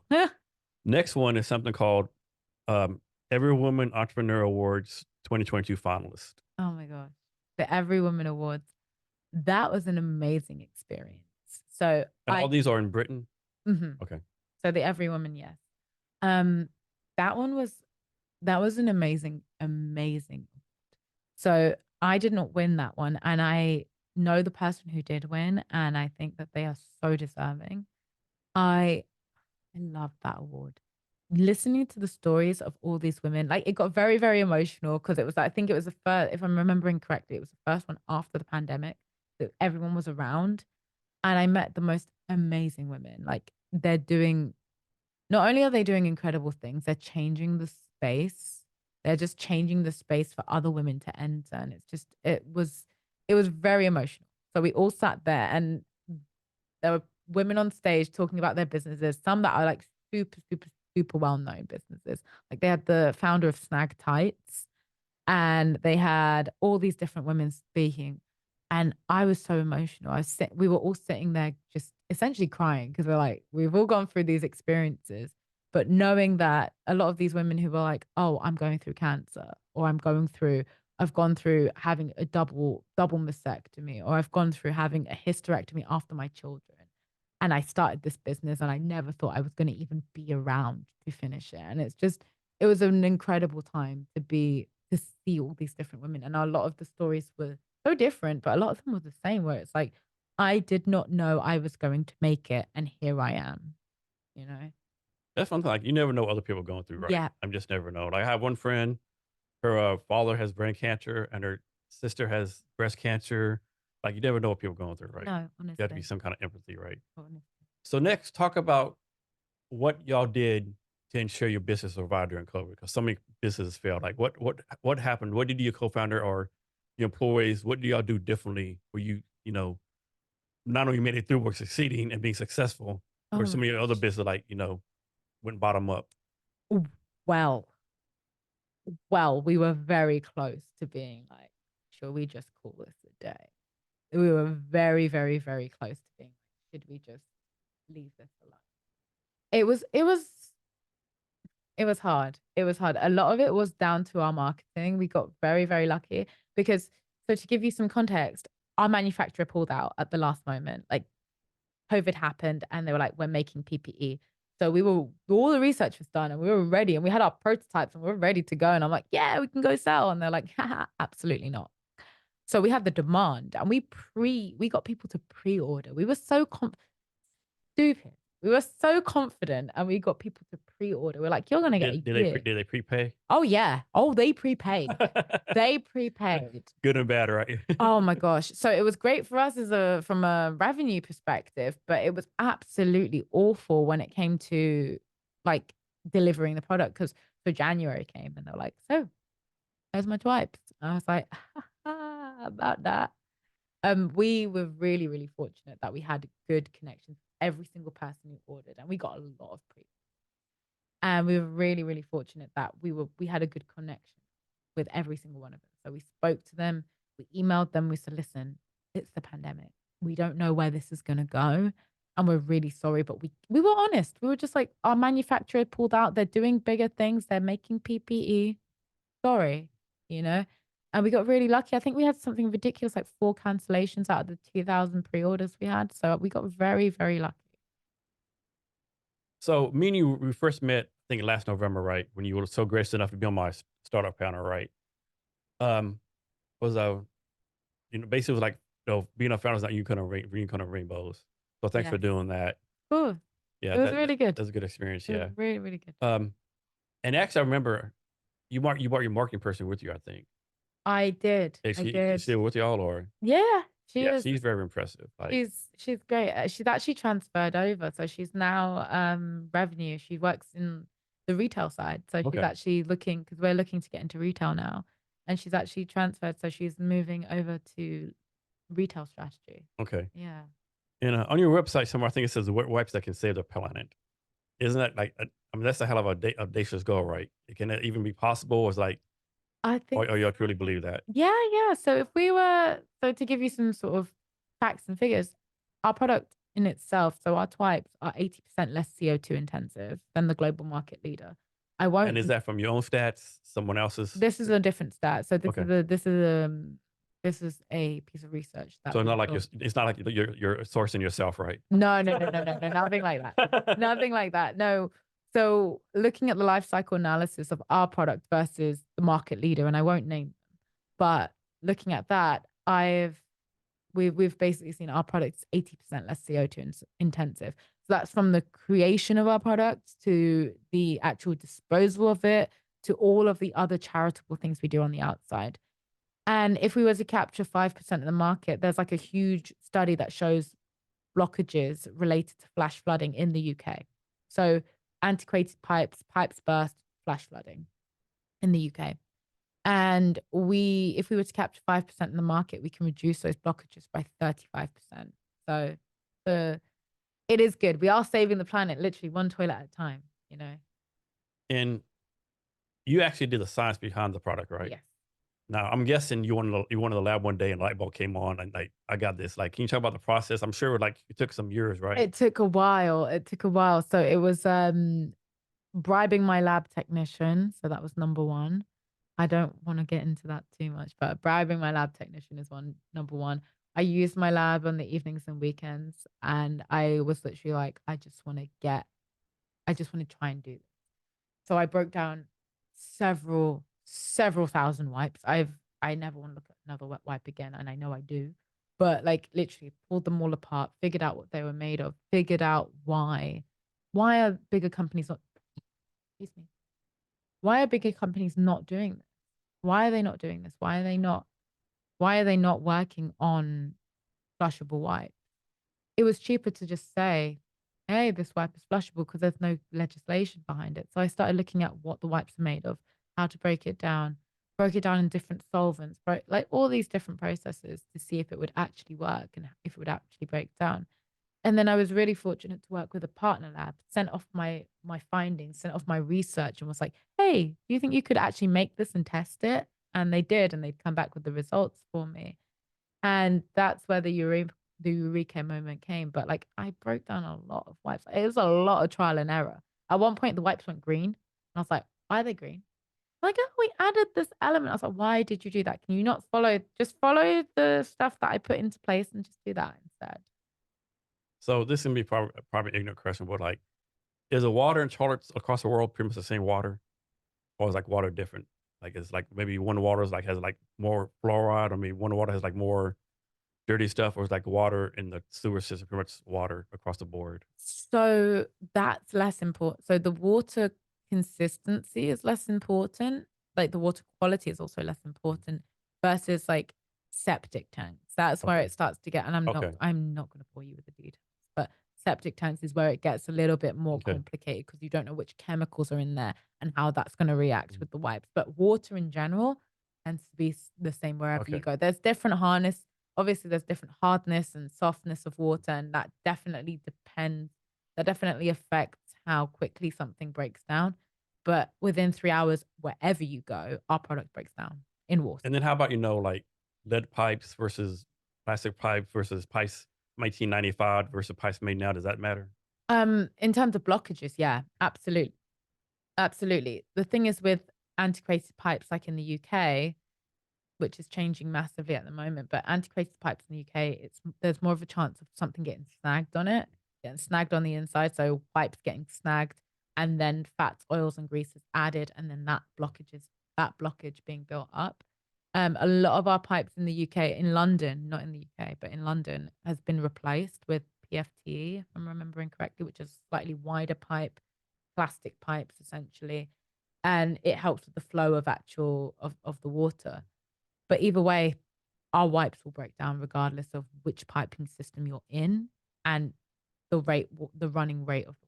When you say the wipes wipe down, is it 100% of the time, 95% of the time, Oh, 100% of the 100%? time. Okay. Yeah. Okay. So within 3 hours, the water, the pipes have started to break down. And they dissolve completely, or they become other materials, or So they break down into the sort of elements, and what happens is wastewater treatment. I don't know for a fact how it is in the UK, in the US rather. I can tell you how it is in the UK. So in the UK, you have 3 stages, sometimes 4. So you have primary, secondary, tertiary, and quaternary stages of wastewater treatment. And this is where your eyes glaze over because everybody falls asleep with this part because I'm a weirdo. But primary stage, you're getting rid of the hard solids. Secondary stage, even smaller. Uh, Tertiary stage is even more. Quaternary stage is when you start running. Tertiary stage is where you start running chlorine through the pipes and start running chlorine through the water, and that gets rid of even the last little bit. and are you the only scientist in the company, or you have other scientists that are kind of backup scientists? I'm the only scientist. It's me and my partner lab. If I really want to refer to another one. Okay. I'm looking for tech. I am looking for technical because I want to start expanding the product line at some point. Okay. So what kind of background does scientists need?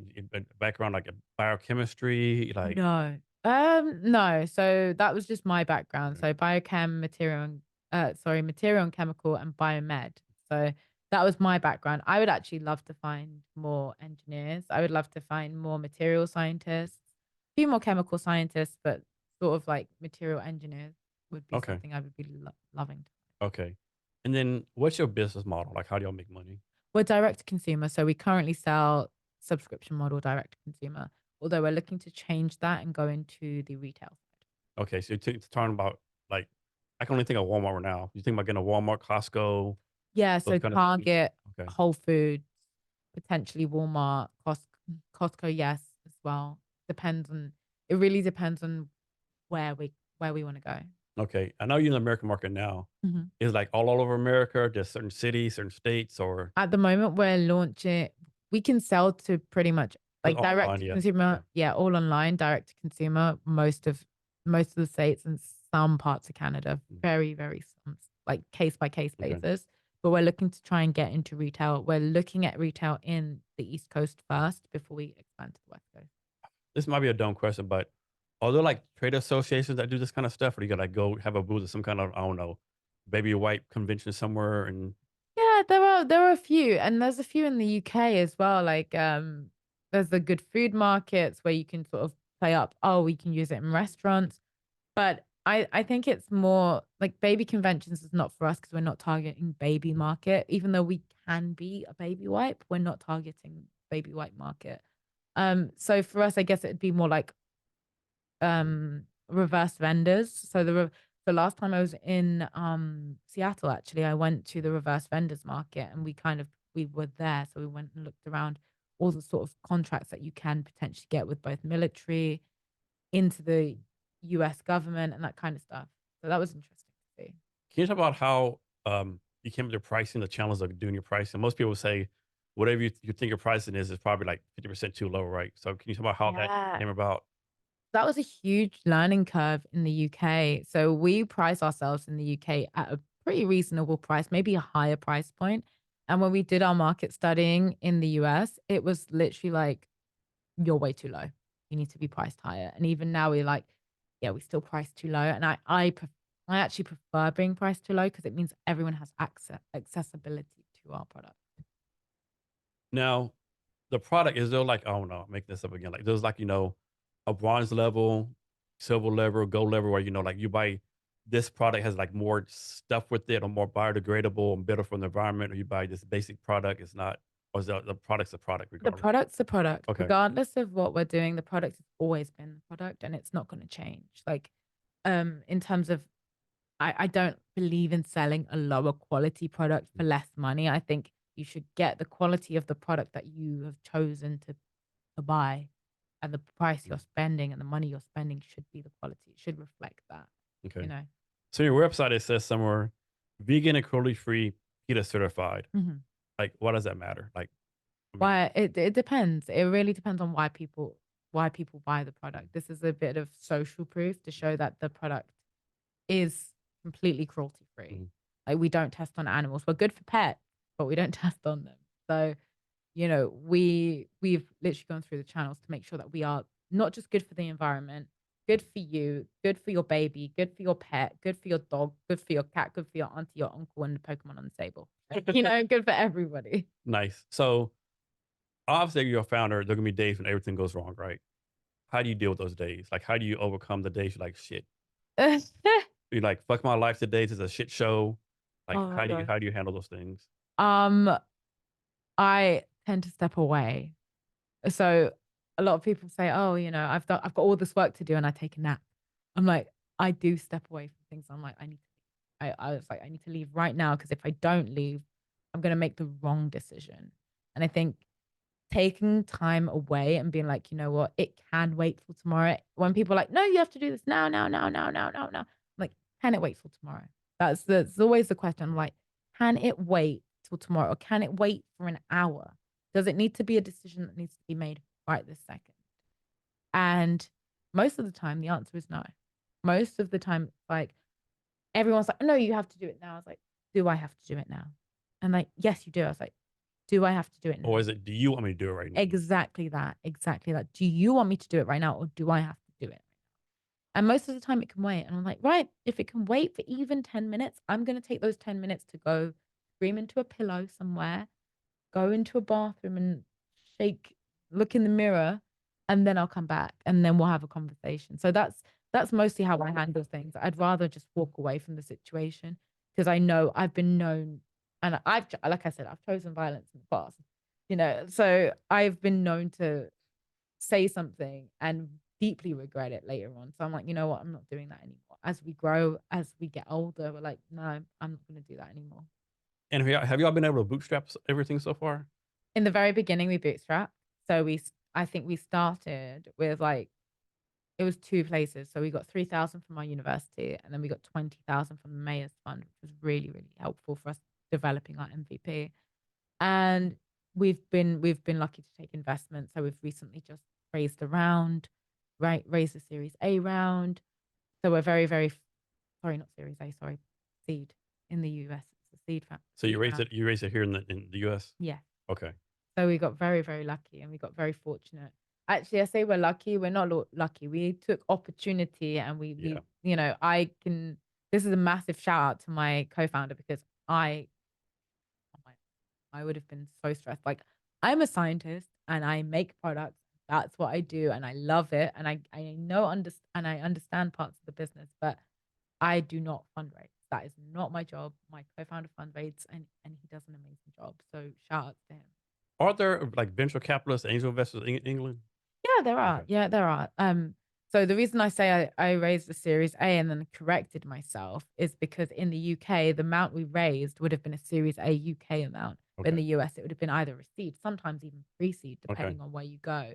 So the market is 6 times bigger in the US. So that's like a massive, massive thing. And was it you raised like New York City, the Bay Area, or somewhere else? So we raised in New York. New York, okay. We raised in New York. I mean, if the West Coast want to invest in us, we're not going to say no. Any general advice you can give people trying to do a fundraise? I know right now the fundraising market is like fucking total shit right now. Yeah. Right? So two pieces of advice for people who want to fundraise. Number one, start early. If you think that in a year's time you want to raise money, start now. Do not start any later than like at least 12 months. I know it sounds really crazy, but start with 12 months in mind. And if you get to 6, excellent. If you raise at 6, amazing. If you raise at 8, which is more likely, then great. but start with 12 months in mind because it does take a long time and people are doing their due diligence even more than they've ever done because people don't want to give away their money. They don't want to do it. There's not enough capital at the moment. People are struggling with capital and it's been like this since the pandemic. Investors are getting more sketchy, not sketchy, more what's the word I'm looking for? More suspicious about Suspicious, where yeah. suspicious about where their money is going. They think that businesses are more sketchy. So they're like, I want to make sure that we're doing our due diligence to the nth degree. So start early. And then after that, and the second part of advice is talk to people. Talk to people as much as you can. I'm not saying divulge all your secrets in your business, but just talk to people and be like, I'm really interested in raising this. And I guess the third thing is if you want money, ask for advice. If you Yeah. want advice, ask for Yeah. money. Yeah. Honestly, if you want money from an investor, do not ask for it. Do not say, "Oh, I'm looking to raise." No. Say, "I would like some advice on how to raise this." It gives you an opportunity to explain your business and Yeah. gives people an opportunity to invest in you. Yeah. And how many investors do y'all have? Enough. Enough. Okay. So there was something, you're talking about investors doing due diligence on founders, right? Mhm. How do you do your due diligence on the investor, right? Because Oh yeah, you don't that's want money from just anyone, right? How do you make sure this investor or investors smart money. was a smart money and a good match for your values and stuff? A big thing that we do is we look at the previous companies that they've invested in. And we also look at the people that they know. So whether it's LinkedIn stalking, whether it's what connections they can offer. And sometimes we just straight up ask, but like, okay, so you want to invest $100,000 into this? Great. This is going to be a long-term relationship.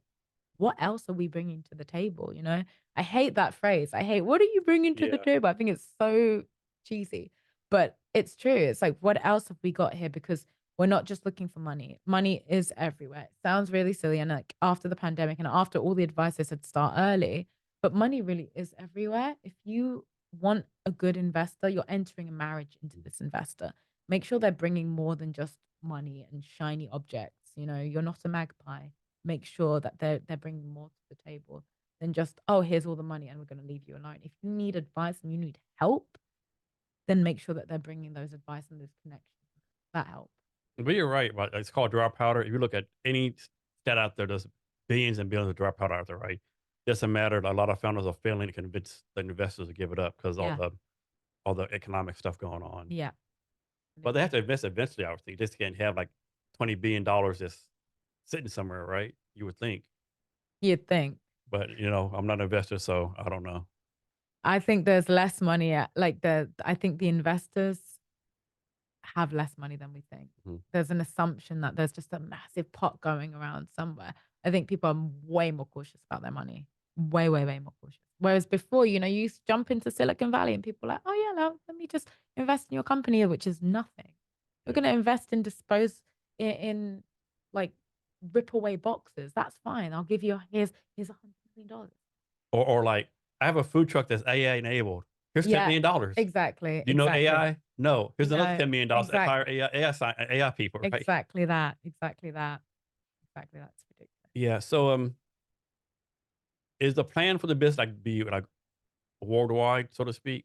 Yeah. So for us, what we want to do at the moment, and we're starting slowly, is to increase the Twipes name across the UK and America, and then expand into different markets.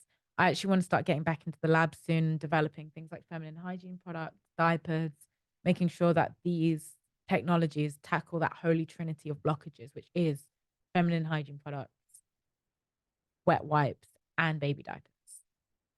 So how do you balance your time between, science, founder, entrepreneur, big sister, daughter? Like, how do you like try to prioritize that stuff? With great difficulty. No, I think it's much like I said earlier on, is just making sure that it's time for you and time for your friends and time for your family. You've just got to be disciplined in terms of being like, this is my time.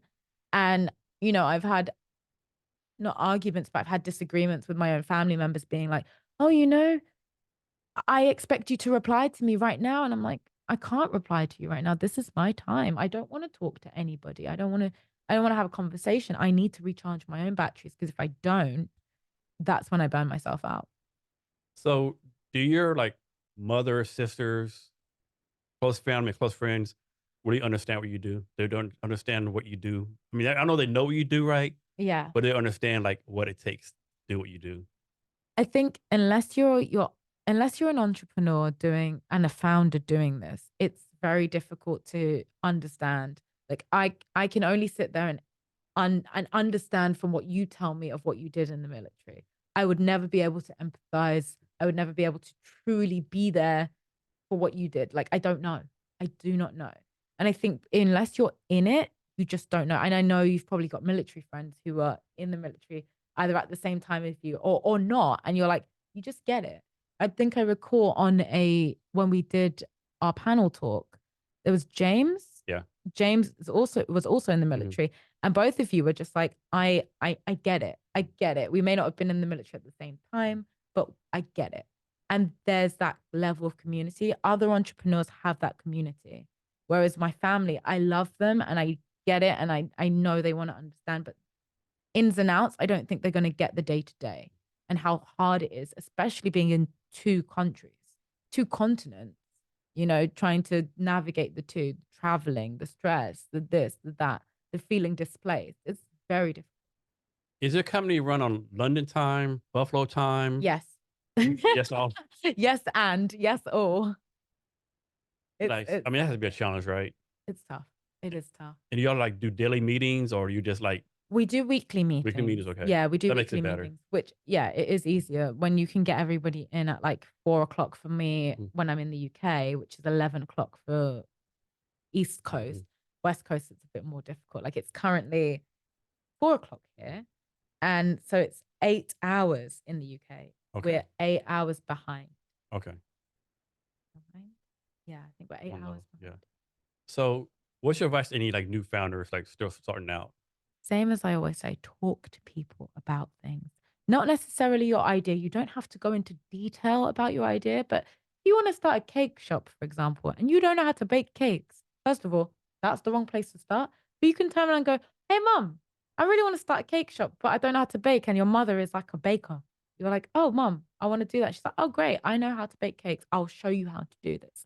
If you do not speak to your network and everybody, people who say to me, I don't have a network, I'm like, that's bullshit. You have a network. Talk to people. If you've got friends and you've got family, unless you are literally sitting in your bed and not talking to a single Like person, you have no friends? you have no friends, you have no family. You have Okay, no so friends, no one. no Like, one. So you're just here. so basically saying you're just a fucking horrible person. You're just here. Yeah. Exactly. So Like no unless one likes you. talk to people. That's all I'm gonna say. Like the advice I'd give is talk to people, let them know what your idea is. You do not have to go into detail. A lot of people say, oh, I'm afraid that someone's going to steal my idea. No one cares. No one cares. I Odds promise are you. 10,000 people already working on your idea. The odds are nobody cares. If you turn around and say, oh, I want to do this, people are going to go, that's great. But they're not going to invest their time into No. doing the ideas that you're doing. Oh my goodness, what a great idea. Let me stop everything in my life, quit my 6-figure job, Exactly. mortgage the house, Exactly and go into that. all of this. Exactly that. And also, if you are that afraid, do not go into too much detail. Yeah. So, and a lot of people say if you're a found entrepreneur, never quit, right? Like keep on going. But shouldn't there be red flags, so to speak, right? Like, I think knowing when to quit is the hardest thing as a founder because you will always have that element of what if, mhm, you know, I'm but this close. I know it. yeah, I know it. you don't want to ride it until the wheels fall off and then suddenly you're like, oh, I'm broke. I've lost my job. I've got no income. I'm on the streets. Like you don't want to get to that point. Yeah. There are early warning signs and I promise you there are in every business. There are warning signs, but there's also like the precipice where you're like, oh, I'm one decision away from making a great choice. Yeah. It becomes like gambling then. It's like Yeah. just one more hit and I'll be fine. It's Yeah. like you've got to know when to either Let me go rein in. take out a second mortgage and bet it all on black. Yeah, well, let's not do that. Let's not do that. If it means that you could be putting your entire life in jeopardy, don't do that. Just don't. So what's something like when you first started doing this, like you really struggled, right? It really kicked your butt, right? You can figure it out. But now you're like, what the fuck? How this is so freaking easy. Why did I waste so much time and energy thinking I couldn't do this? It was like the simplest thing ever. But back then you're like, man, this is really killing me. I'm not gonna lie, I was 22 and full of Mhm. self-confidence. and self-doubt. So I kind of was like, I'm just going to go for it. I'm just going to get this done and see how it goes. Like, honestly, when I first started, I think time management was a big thing. And like I mentioned earlier, I really struggled with the time management element, but also just feeling like I would be accepted, you know? And I still struggle with that now. I still struggle with that in a room of my peers. But I think it's just a case of being like taking the time and having that level of confidence that comes back into you. And you're like, I can do this. Like, it was so hard for me to stand on stage. Like, when I first started, standing on stage terrified me. It's like, oh my God, I have to pitch in front of a room of 250 people. And now I'm pitching on stage in front of 3,000 people for $1 million. And I was like, I'm just going to do this. Did it get easier? No. Like, no, it It did never not gets get easier. easier. It never gets easier. No, Right? but you just practice.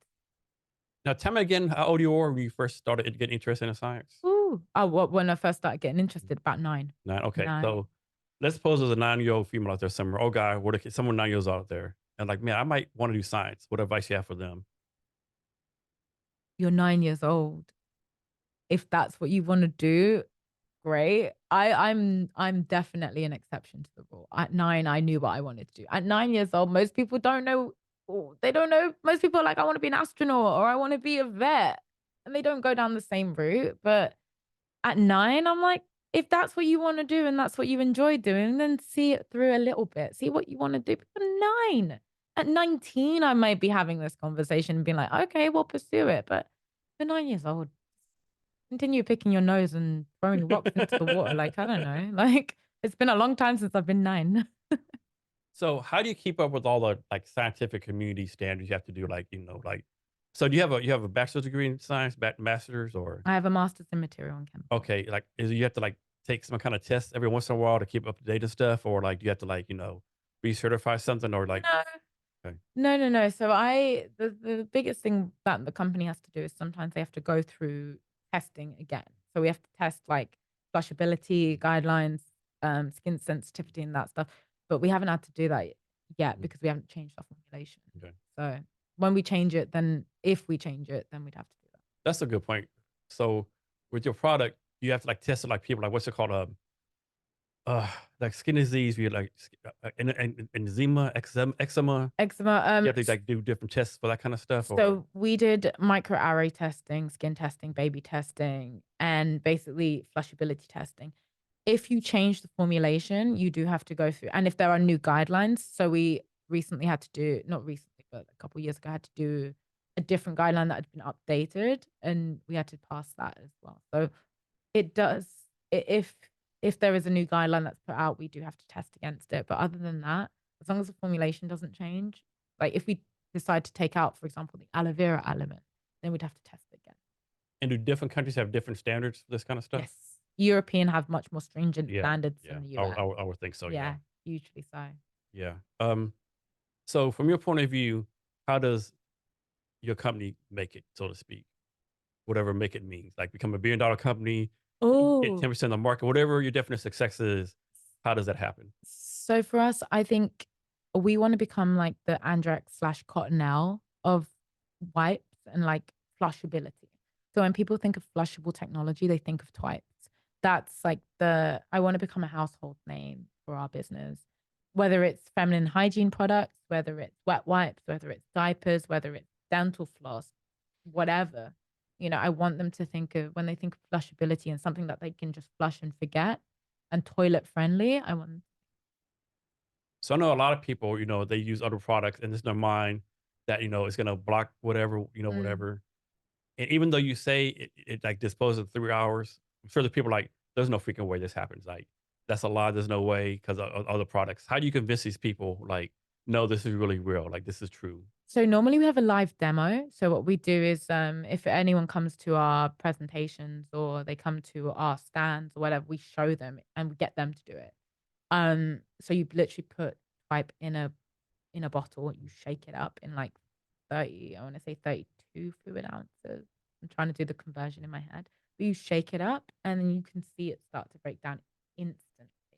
A lot of people go, oh, I want to know, and we can send them a sample. We can send you a sample and just literally like you can see it for yourself. So Follow-up question, success question. What has to happen for y'all to fail? For us to fail. Yeah. You have to shut the company down. Oh my gosh. Running out of money, number one, like most companies. Running out of money, definitely like running out of people buying the product. If people decide that they just don't want to buy it, like most companies, you know, like the company will fail when we run out of users, we run out of buyers, and we run out of money. So I know you talk about doing direct to consumer Mhm. and places like Target and stuff. Have you thought about maybe like selling like to hospitals? So hospitals is something that we have been looking at, especially in the UK. Hospitals or maybe nursing homes? Nursing homes is another kind of we're looking at the moment. It's very difficult to secure those in the UK because you have to go through the National Health Service, and that's a cumbersome process. It might be slightly different in the US, but I haven't looked it out. So I know in Europe it's the EU, European Union, and Britain left it. There's something called Brexit, right? Yes. So is it like one set of rules to do business in Britain, like sell your product in Britain, and a whole another set of rules to try to sell it in like Germany, France, or other EU Yeah, countries? to a certain degree, yes. So a lot of the EU trade standards still stayed within the US, within the EU for the UK, but it's definitely changed a lot. It's definitely changed a lot. It made it a lot harder. When we first heard about Brexit, we lost an investor instantly. Mhm. German investor was like, "No, too much risk. I'm done." I was like, "Okay." So back to Great Britain. So give us a geography lesson. So it's is Great Britain is England, Scotland, Ireland, or it's like all one kingdom, three separate countries? Like how's all that stuff They work? are the England, Ireland, Scotland, Wales, 4 countries. So you That know what? So Wales is a separate country. so Northern Ireland's still part of. You're really grilling me on my geography, but For some reason I thought Wales and Scotland was the same thing for some reason. so no, England, Ireland, Scotland, Wales. Okay. They're all different countries, and you can get to them. You can just drive through them, but it's essentially like it's how I would describe the states. Only the states they're like different countries, but only you still drive to them if you need to drive Mhm. anywhere. You can drive to California from here. Be a long time, but Yeah. you can do it. So yeah, that's how I would describe them. They've got slightly different cultures. Ireland in particular, because you have to cross an ocean or you have to cross the channel. That's not right. Channel. You have to cross a body of water. Something on water. A Yeah. body of water to Water. get there. So there's a slightly different culture, but there's a different culture in Scotland, a different culture in Wales. Yeah. This is off topic, but I just came on mind. So when I was in the Army, I was stationed in Germany when I was single, right? Mm-hmm. And when I was single, doing a lot of travel, when I go to different places, right? You could always tell who the British people were, right? Because they were the wildest, loudest, drunkenness. Like you can Yeah. always tell, yeah, that he's from Britain. That instantly, right? Yes.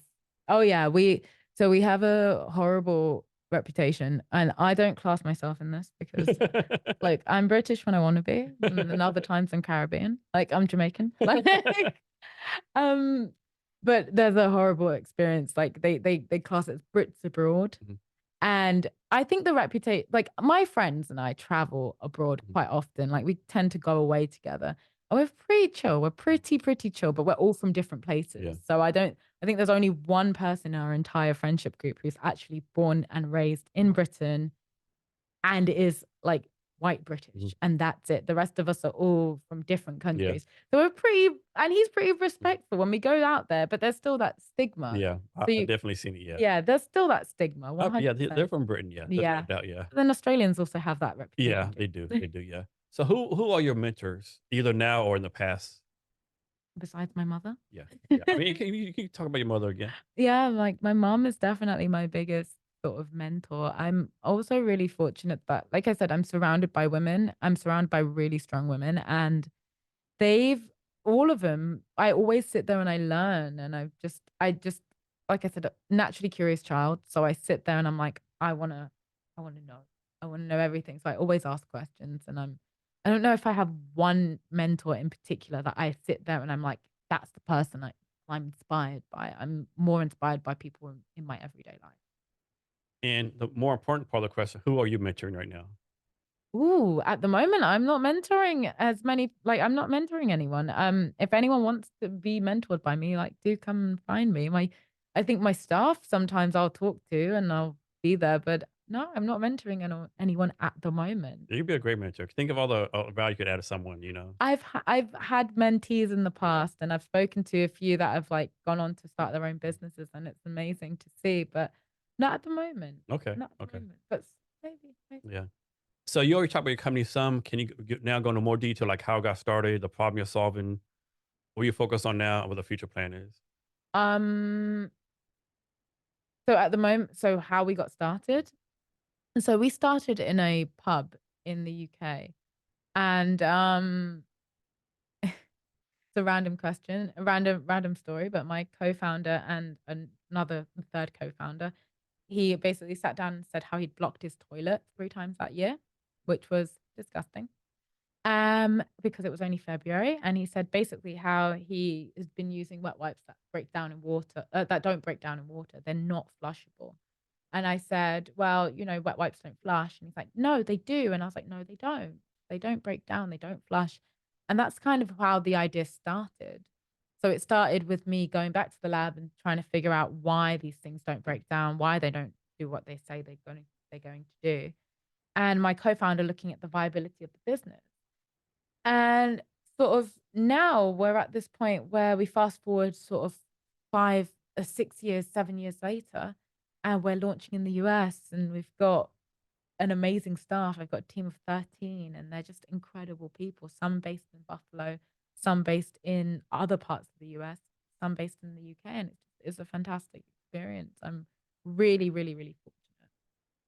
And when you launched it, was it like a big deal, like a bunch of publicity, PR stuff everywhere, or Yeah, or was it more like a soft launch, or was it like all out launch, so to speak? so we did a soft launch in 2020 because the pandemic couldn't do anything that was too grandiose. And then when we launched in the States in April, it was a pretty big deal for us, which was it was really, really cool. Really, really proud of my team. Yeah. Um, I don't know if you're doing any hiring now, but let's suppose you're hiring right now, right? What kind of characteristics do you look for people to come onto your team? What kind of values or skill sets or anything like that? People willing to learn, people wanting to learn all aspects of the business. So yes, you might be hired for content creating, sales, marketing, whatever it might be, but somebody who wants to learn about every aspect of this is like super, super important. And so you have people in the UK, the States, anywhere else? No, at the moment, just the UK and the States. Okay. All Yeah. right. All right. So is there anything I should have asked you that I haven't, or anything else you want to talk about? At the moment, no, that just that we're launching in retail in the States at some point, really, really soon. So just keep an eye out for Twipes on the shelf. If you wanted to order our product, just go to www.twipes.com and we can send you some product. You can go and order from us. And can you give us your social media links or any way for people to reach out to you if they want to? So it's Instagram. I think we still got X, I'm not sure. But Instagram, so Facebook is Twipes, is www.facebook.com/Twipes. Instagram is twipes.uk, Twipes UK. And is there one that y'all use the most, or like your favorite one, so to We speak? mostly use Instagram. Sure. LinkedIn, again, it's Twipes. Yeah. Like, Okay. so you All can right. have a look. And then my personal one is just like Ellenor McIntosh on LinkedIn, Elnorm on Twipes.